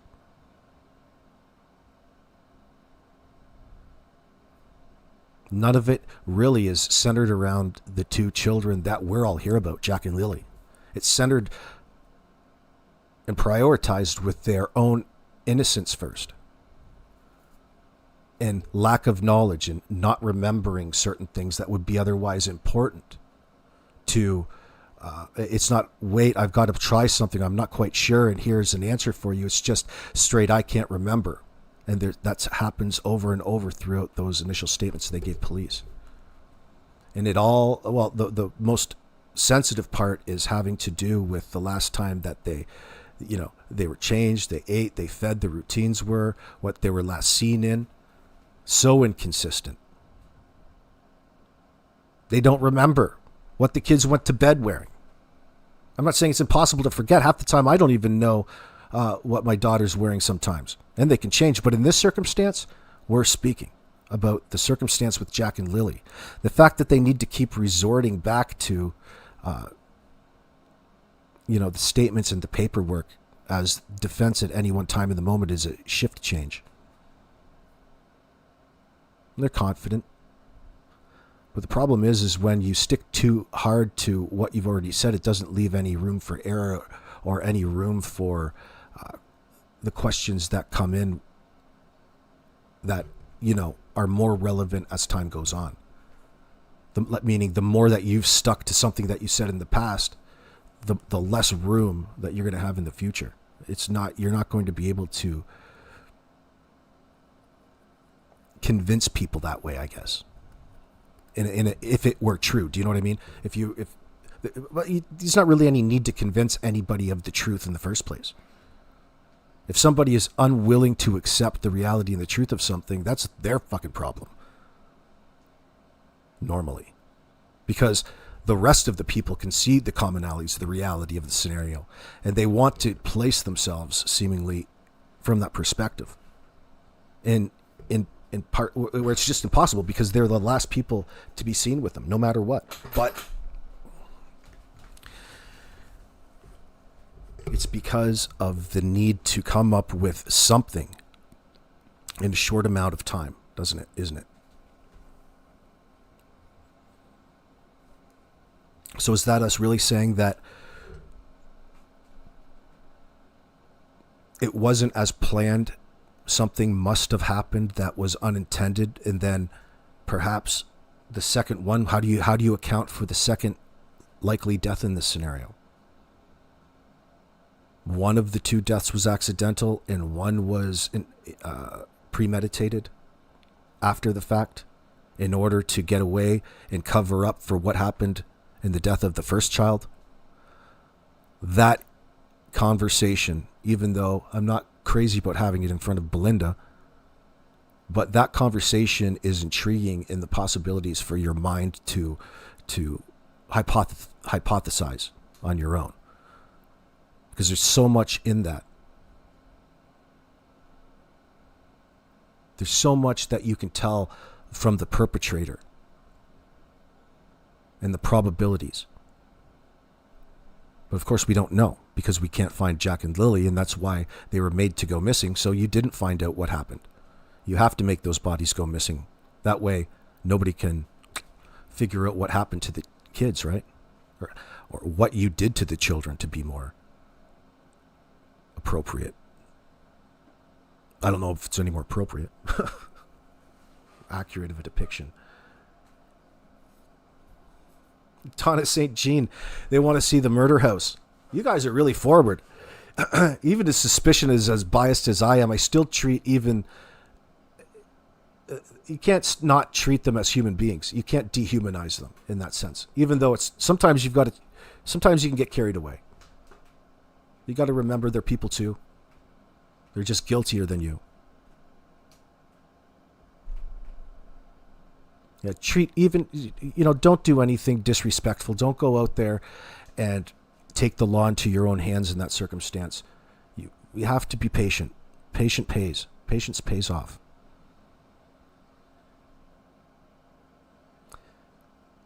They're surrounding themselves by people who don't otherwise recognize how odd it is that these people and how they spend their time, especially when it comes to a place like online forums like Facebook and YouTube, in order to leak information, in order to reinforce their false narrative to begin with. It tells investigators everything. They don't have to acknowledge it and give you a wink in the corporate media or even ever. They would be stupid not to be watching everything that they say. Be silly. It would be silly not to, especially if you're an investigator. It might be silly to go and tell everybody you're doing it because it gives people the wrong idea, or it creates yourself a lot more work than necessary when that time is better spent trying to figure out crimes, right? You have to say something. Daniel and Janie applied that to their own necessity to say something that night. The mother of invention there. Oh, I love your opinions, Patriot Girl. No worries.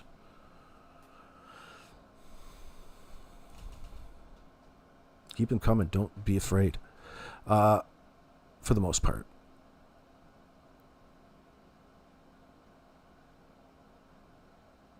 So I wonder, it would be so great to hear them speak and say to investigators what they really think happened to Jack and Lily, because that was a question. It had to have been brought up to them, what they think actually happened.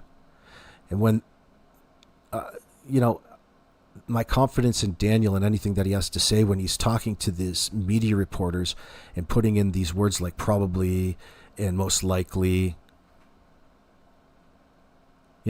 these little words that he's adding don't take away from the fact that he's actually, I better walk that back. It doesn't help him out.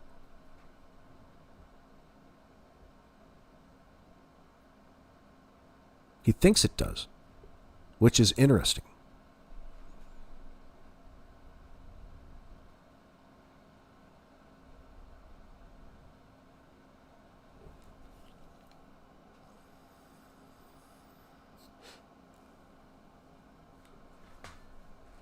Nita Benita, you really hope Malaya's talking?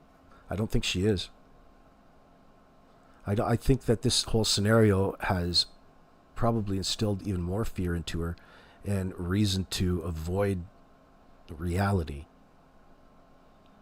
The people in this circumstance need a reason, okay? And police and investigators need to have information over them to give them incentive to come forward with the truth, to turn on each other. And that's going to take probably some time.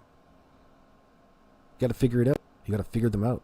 How long is it supposed to take when, all of the information was given to you is completely fabricated in the moment? The only thing that's real is, that Jack and Lily are no longer there.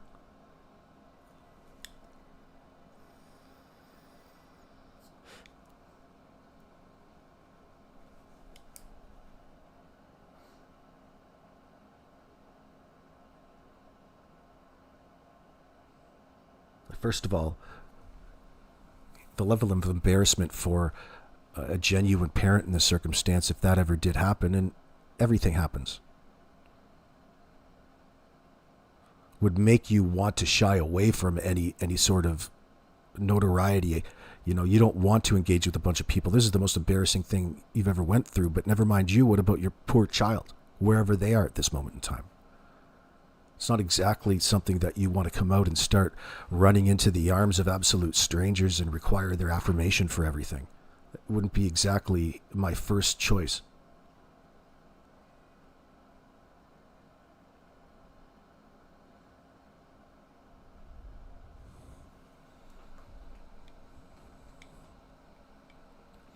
Well, he does that because everybody is so eager for information in this circumstance, and he's so desperate, Lily, to be seen and perceived as innocent of all wrongdoing. That's his reasons for being here. It makes, one, himself feel better. Helps him gain confidence when it comes to the pressure that he's getting from the RCMP in that sense. Because they're the ones that are actually scrutinizing him, not us on social media. We're just a bunch of talking heads and people who are commenting and hypothesizing and analyzing. The fact that a person has the need to do that in the first place would cast suspicion upon them. And there's no question about it. And that's why there's suspicion cast upon him.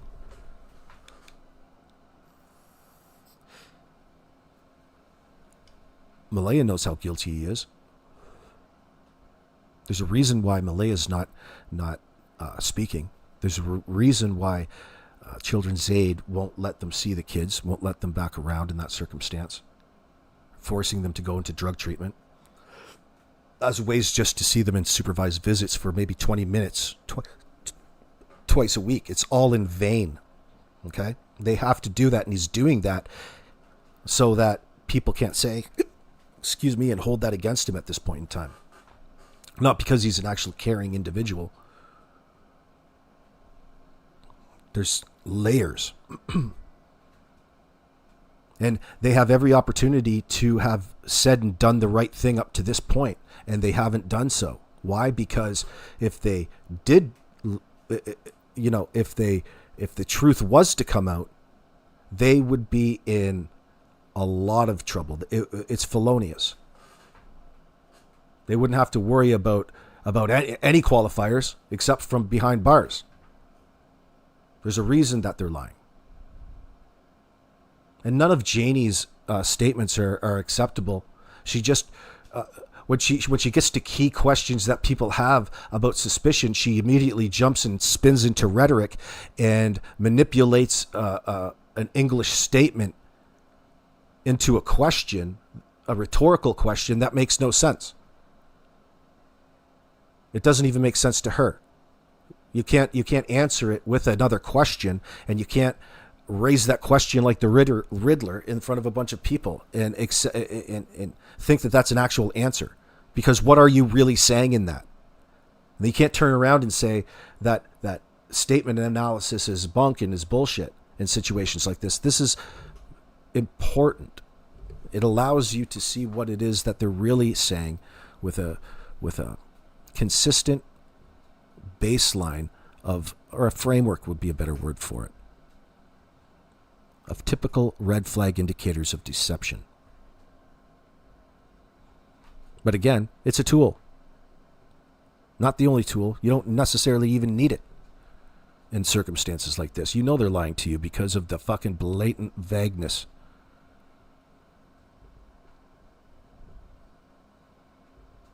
But it still doesn't help an investigator get the answers. You still have work to do. You still have to find out what happened.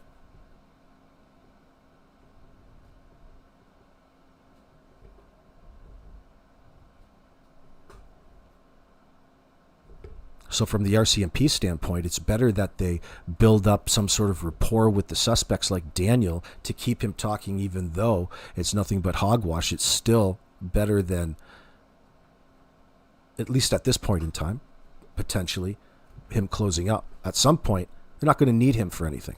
But when there's so many questions to be answered, the police don't want you to stay silent. They want information. They want those statements to keep piling in, whether or not you believe them or not.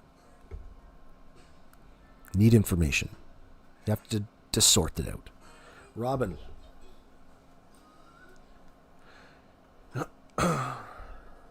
Robin Edwards, is that her name? Robin Edwards? Malaya's lawyer? Well, thanks for that. Is doing a poor job at counseling her. Well, she's a family lawyer. She's not a criminal lawyer. Robin Edwards, she needs someone like Jackie Childs. Robin Edwards, Malaya's lawyer, is doing a poor job at counseling her since she had an attenuated circumstances. Do you mean extenuating circumstances? What do you mean attenuated circumstances? Are we dealing with fiber optics? Attenuated circumstances for her, and she must come clean for her own sake, I believe. I think I know what you're saying there, Donna. I think I do know what you're saying there. Yeah, extenuating circumstances. I'm not sorry about that. I'm all fucked up. I'm not coming down on you for that. You just lost me. But yeah, you're right. You're right, but she's still terrified. One, because from her perspective, it's easier. Right? Just staying silent and not saying anything in the circumstance is the best thing that you can do if you're somebody who has something to hide. All right? Or you're guilty of something, but that's not the way that you're going to portray it in front of even your lawyer. It goes without saying the need that you're not going to be admitting to anything.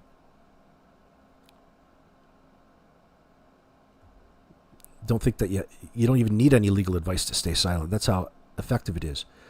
You need that counsel because you do have something to hide and sort through, okay? That's why that's why you have a lawyer there to begin with. That's part of your Miranda rights.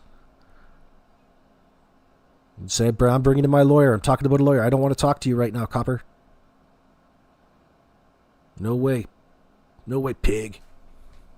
I'm bringing in my lawyer.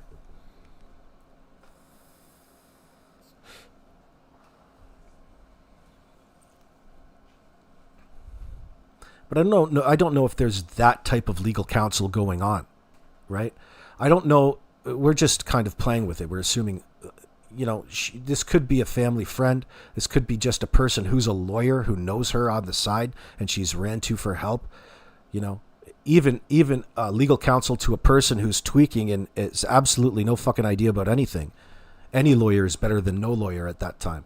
But it doesn't mean anything in relation to what's going on, because there's nobody speaking for Malaya. There's no public statements, and that's profound.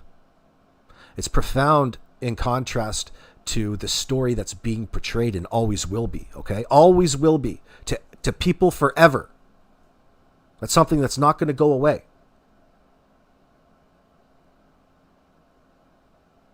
And it paints her in a very suspicious light, if you know what I mean. And it gives people every right to hypothesize and speculate after that as to the reasons why the silence. But there is never a good reason for staying silent in a circumstance like this if you are indeed have nothing to hide. Okay? There's not one reason. Especially from the perspective of Joe Public out here and what it is that we're talking about. The truth behind the situation and the circumstances leading up to Jack and Lily's disappearance, to be more concise. There's never any reason from their perspective, if they're so eager to find their lost packages, their kids again, why they need to be protective of any piece of information at any point in time. Now, the fact that they're involved in rugs might be a clouding effect to everything. But when it comes to the disappearance of two children, I would have to then say that it is most probable and most likely that it's related to the disappearance, because it was definitely a key contributor to the poor mental health, the lack of direction, and the typical physiological effects of the abuse of substances in general in the first place. And that was occurring, admittedly. It's like he thinks that we're going to sit here and judge them based upon that alone. Why would you have the need to talk around that, Daniel?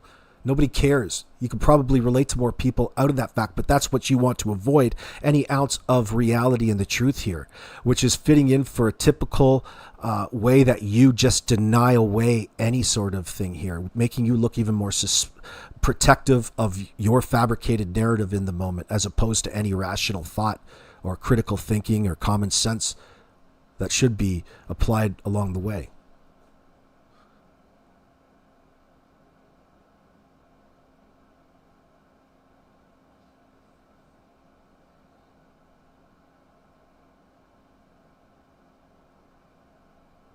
Yeah, Sandra, Janie seeking a lawyer to see Meadow and other grandkids. Good luck with that. Like I said in the beginning,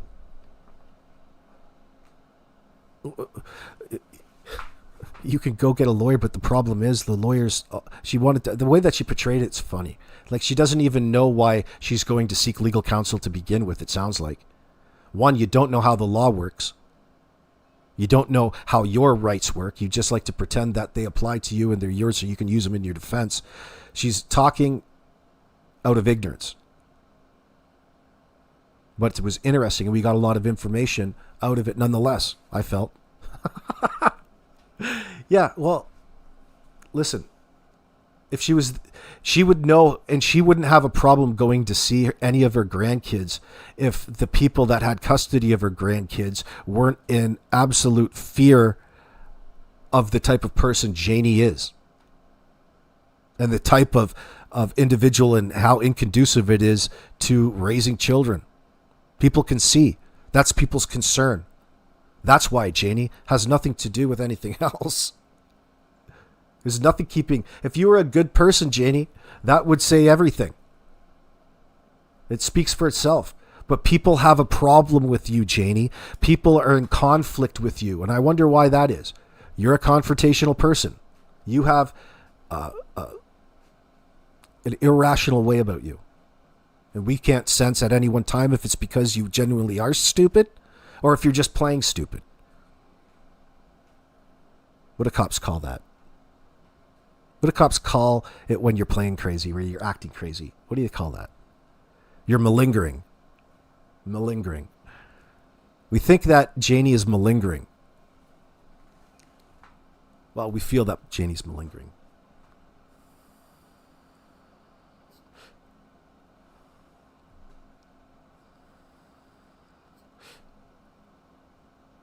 Do you know what? It's funny, Layla. I don't know about this. I don't know about your statement.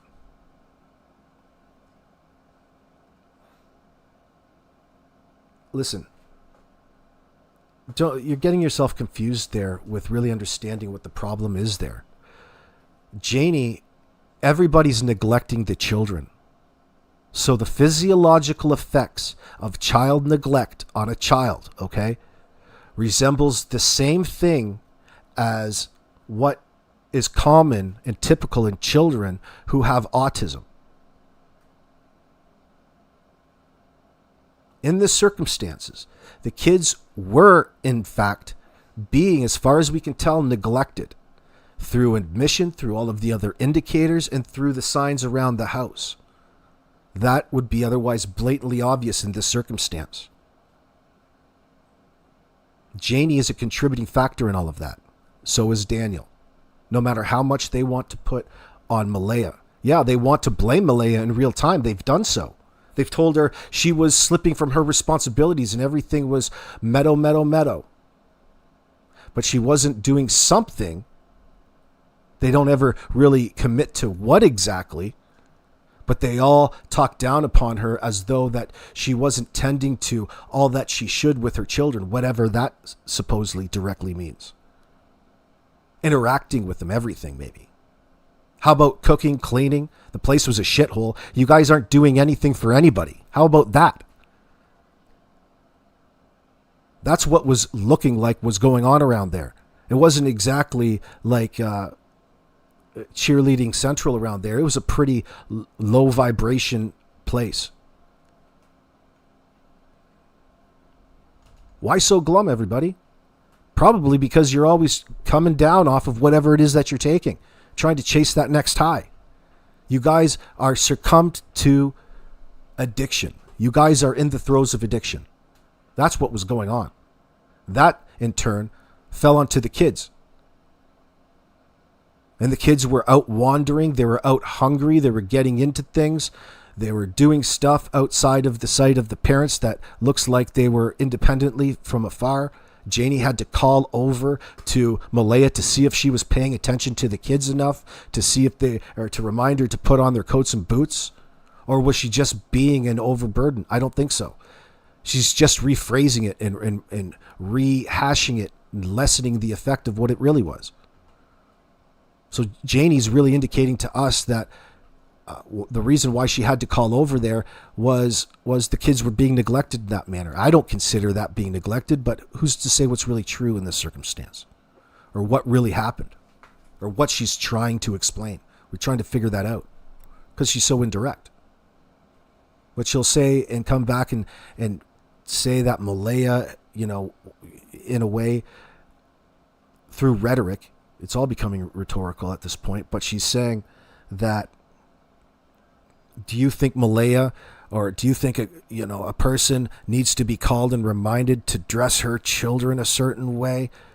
Is a good mother in that circumstance? She's trying to insinuate how poor of a mother that Janie felt Malaya was in a way that's just so bizarre. Like if there was some real legitimate issues. So she's trying to say her behavior. Now, does her behavior mean typically, all the time? Think about all of the things that you do during the day for your kids. You're always focused around cooking. You're focused around cleaning, getting things ready for the next school day, reading notes from school. That takes up a good part of your chunk of your day to the point that you shouldn't or wouldn't forget it on the day in and day out basis. Kids are showing up to school dirty, hungry, black eyes. My daughter's got a freaking appetite. I've got to pack her 2 lunches, by the way. My daughter eats like crazy and she's nonverbal, okay? So when notes come home from school saying that Charity comes to school hungry. She came to school hungry today. I'm like, Charity eats a full breakfast before she leaves my house. Out of not saying that they're insinuating there's any neglect or abuse going on. Christ, you can tell my Charity's got a flowing, beautiful complexion, very healthy looking girl. She eats so much. I'm scared that she eats because, she gets bored and she's such a sensory person. She's got oral fixations and she loves to play with food and things like this, right? But those words drive me nuts because nothing else comes with it. That's not her being hungry. She just wants more food. She wants to eat again. So I send my daughter with 2 lunches. She's got a ton of calories, man. But my daughter likes to get to school and then pull her bag out and just start eating her lunch before anything gets started, as opposed to waiting for a break and waiting for lunch like that. That's what the point of it is. But anyway. But apparently, Lily and Jack being at that point, he would be just starting junior kindergarten. No, it's not a thing. My daughter has a communication book, Julia. That's all it is. It's a communication book, like a conversation you have with their teachers, an ongoing. And it's important, right? Somewhat important to relay communiques to the parents. Anyway. No, it's a funny story. It's supposed to be a funny story.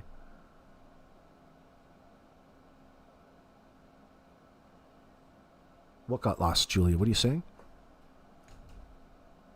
Do I feed her breakfast? Yeah, of course I feed her breakfast, you fucking asshole.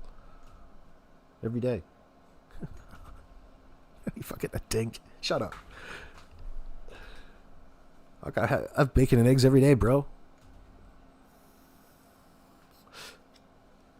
No, we like to, before she goes to school, think about how much food you have in the morning chair. It's usually, we have a full orange sliced or 2 tangerines and yogurt, because I like to put her full of those probiotics in the morning, especially kids with autism. Everybody could be doing that, though. You guys need to be stocking yourself up, your gut full with probiotics. Keep them there. Your tap water's killing them, dudes.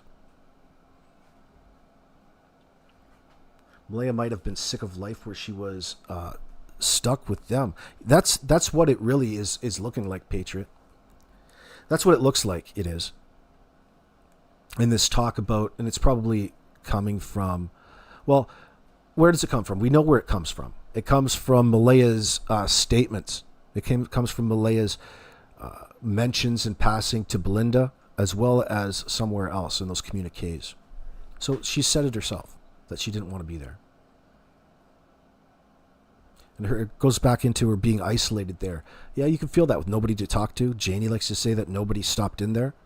Well, there's a combination of factors. Malaya was probably struggling.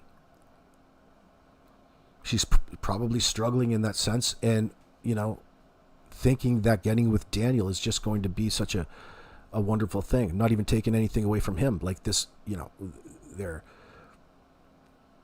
reasoning for getting together in the first place. But it seems that neither of them really are motivated to do much. That's probably not natural.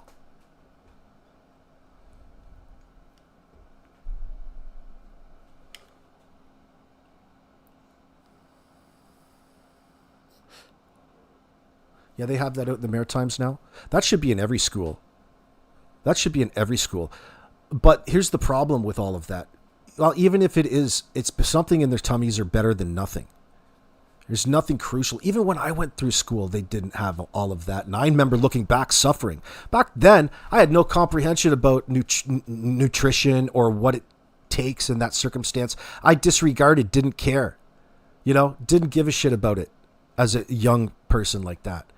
And I'm looking back now thinking how much better I could have done in realizing a lot of the things that I was feeling back then, things that I go through as a younger person, were directly related to the lack of nutrition. Not being able to think clearly and make the right decision would be directed directly to fuck, you got me off bat with that, Seawood, you son of a bitch. Autism, aka neglect. What the hell are you saying, Seawood? Are you taking a dig at me, or are you being facetious? Are you being sarcastic as hell in my comment section?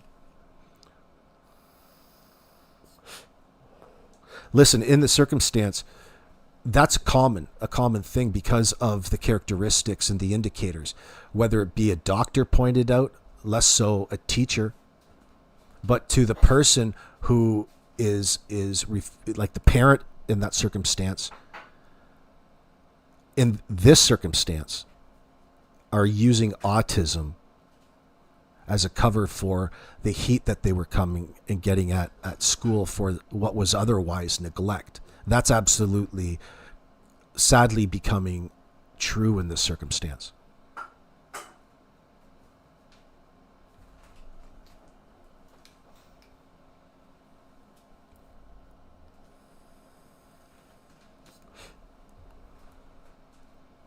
You're right on, Lori Green. You got it right. You got the right mind. Did Lily and Jack go to school with packed lunches most days? Oh, absolutely, they would have. And it drives me nuts.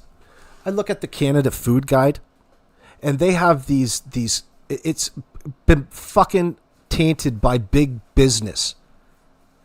They got stuff on that food guide that shouldn't be on the food guide, as though it's a replacement for actual nutrients.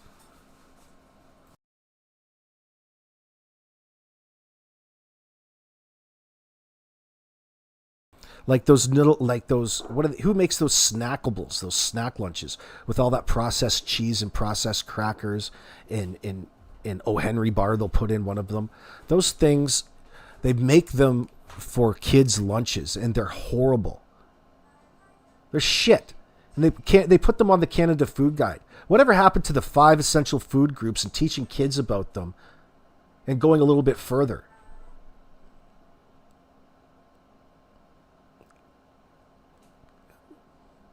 Couldn't believe it. Maybe I just started noticing. Maybe I just actually started caring. Maybe I never cared before. I think that's probably it. I never cared before. And it's me, not you. I'm sorry. Let's see.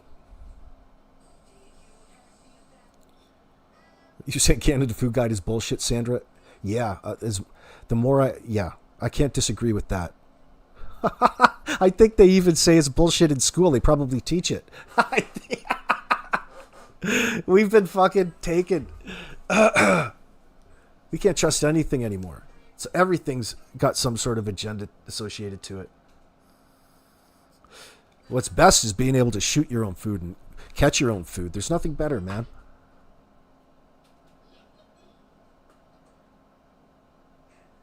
Oh no, Seawood, that's taking it too far. You don't need to screen every child for autism. Just the ones that show the signs of it. That's your first line. That's how you start filtering them in. But when you do that and they're so young, okay, there's a term even the doctors use, and it's either extreme emotional neglect or indicators of autism, needing further inquiry in that sense.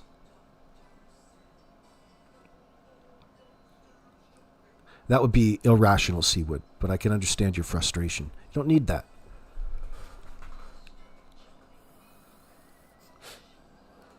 You don't need any new laws, any new legislation in this circumstance. You need people to do their job, and they need the guilty parties to be caught in this circumstance.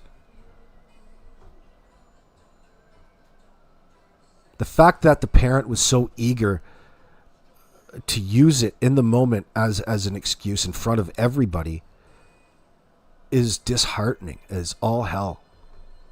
Like Malaya.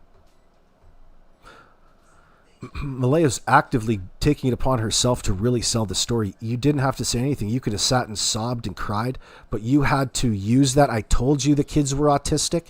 I wonder who she was directing that towards. I wonder if that was towards Cindy. If that did indeed happen the way that she portrayed it. It's got a lot of people stumped in that circumstance. Not stumped, it's just in a position of wondering what that actually means, right? That sits with us. Not that we can't figure it out, it's just we don't have enough info. Yeah, Norbeaster, you got it right. That's why you grew a garden. Excellent therapy, teacher, patience, and rewarding. We would try that around here too. We do that around here as well, for the most part.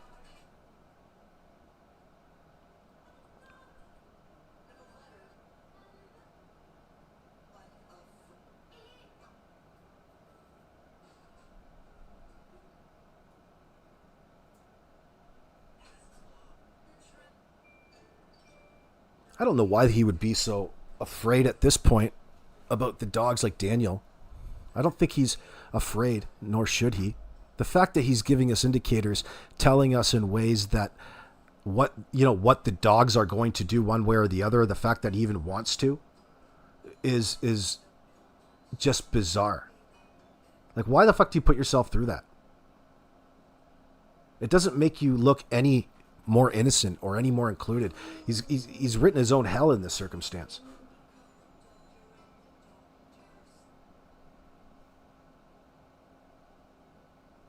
Really, Donna? It's just advertising for multinational. Have I seen the latest one?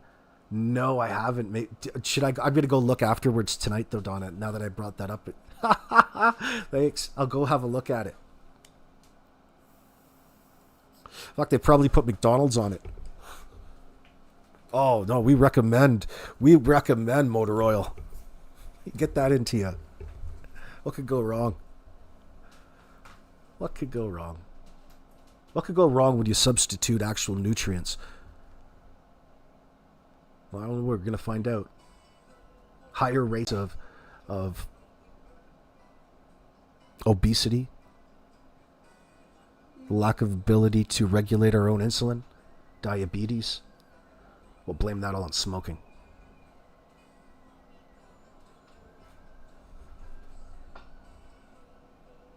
Yeah, you're learning archery, Norbeaster?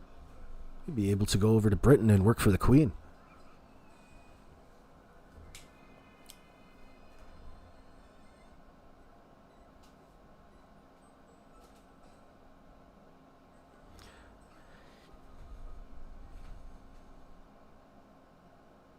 Yeah, Layla.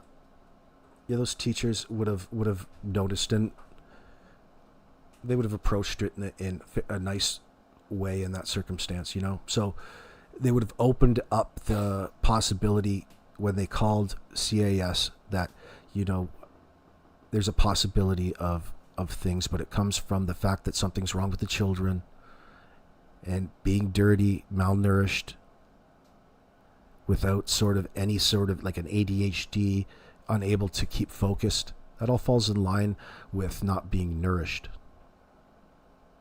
A little mini human.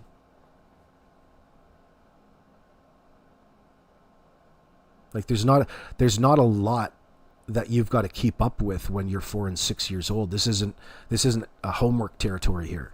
Okay? So the fact that not right this sec, hon, go have yourself some water. We'll get some in a sec. The fact that you know they're 4 and 6 years old and keeping up with the other kids at this point in time really isn't something that would stick out to you, because there's really no educational competition going on. There's no teaching in that sense. It's all about something different in grades, you know, junior kindergarten, grade 1, maybe in grade 2 they start really going for that. But it's not like they're expected to be living up to some sort of educational standard at that young age by, you know, passing tests and getting good grades. You can tell in different ways. So it's not about keeping up with the kids like Malaya was saying. She's falling behind the other kids as though it was a foot race or some sort of, you know, test to be graded upon. That's a different than I think what their concerns were at the school. So the person at Children's Aid would have approached that to her, you know, like the caseworker that knocks on your door would have asked her that.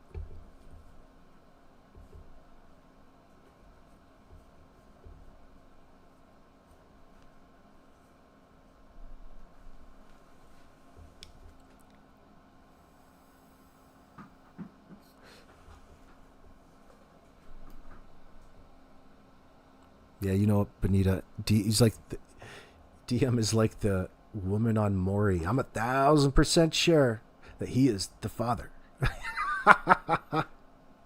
You are not the father. Mummer throws her wig and cries hysterically, saving. I love Maury. I miss those shows. You know, a lot of those polygraph results weren't exactly all they were. I think some of the paternity results were fine, though, but some of the polygraph examinations were always for sometimes nefarious reasons other than to be honest.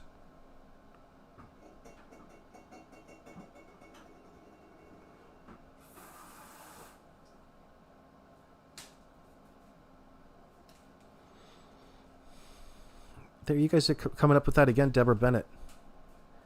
Yes, the children could have been driven far away from the home and left there to perish. Yes, Wolf.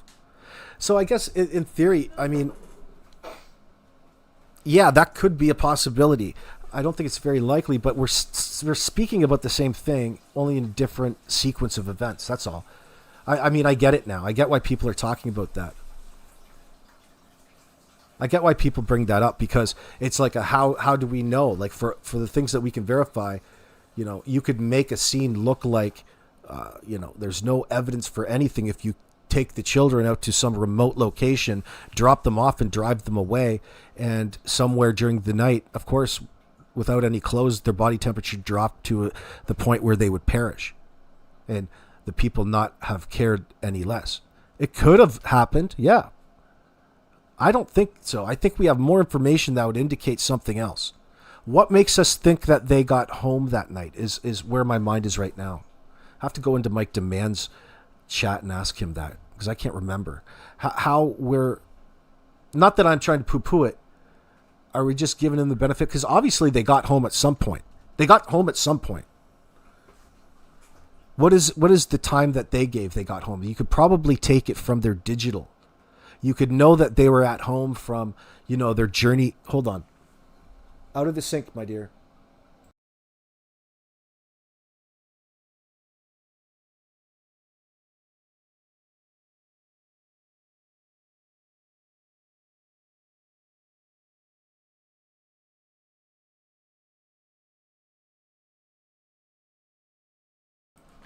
gonna have to do some things, some parenting around here pretty soon. I've been on here forever, 4 hours. Wow. Now I get why people would say that. I don't think that's the most likely at this point in time. We know that they went on that trip and then back home. It's not saying that they couldn't have left again, but I'm more thinking that you're right. You're right with that. I just got to put some more thought into that, Deborah. Why at this point do I think that it's more of a chance that something happened to them at home as opposed to, I'm just going with statistics. I'm just going and thinking. I'm just thinking that they made it home, and usually they were probably already arguing about something and in a bad mood. They're too tired. Malaya was too tired to do anything, but she came home. Well, they came back from Patty's. That was the night before. Oh, and you got me thinking. You've got me thinking. I'm thinking out loud. The vehicle driving around in the woods in the middle of the night is just so strange, Deborah. How do you know there's a vehicle driving around in the middle of the night around the woods? You're talking about the vehicle that came and left 5 times between 12 and 1, you mean? That's not driving in the middle of the woods. That's just out on the road. Unless you're referring to the whole area as being buttfuck Idaho in the middle of the woods. As a generality.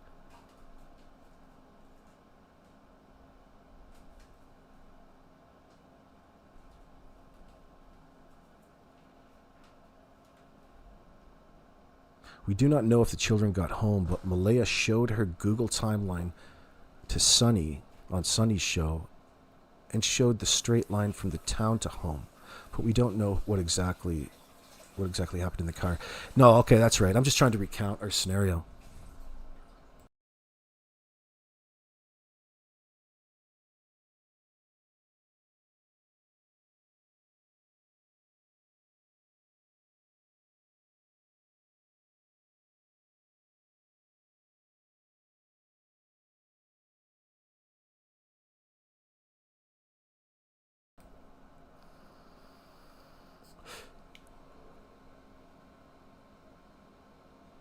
If you remember correctly, they arrived home kind of late. It was said that the children went to bed in the clothing that they were wearing during the day. I think it also comes from the fact of Janie's statements, but now I'm confused about her statements and timeline in my mind.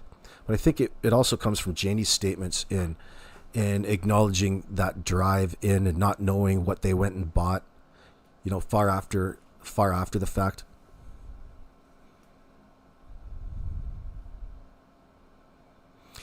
If you remember correctly, they arrived home kind of late because it was said that the children went to bed in the clothing that they were wearing during the day. Right, exactly. So, potentially, something happened. If we're to believe that they did make it home, something happened before or during their bedtime routine, if there is any.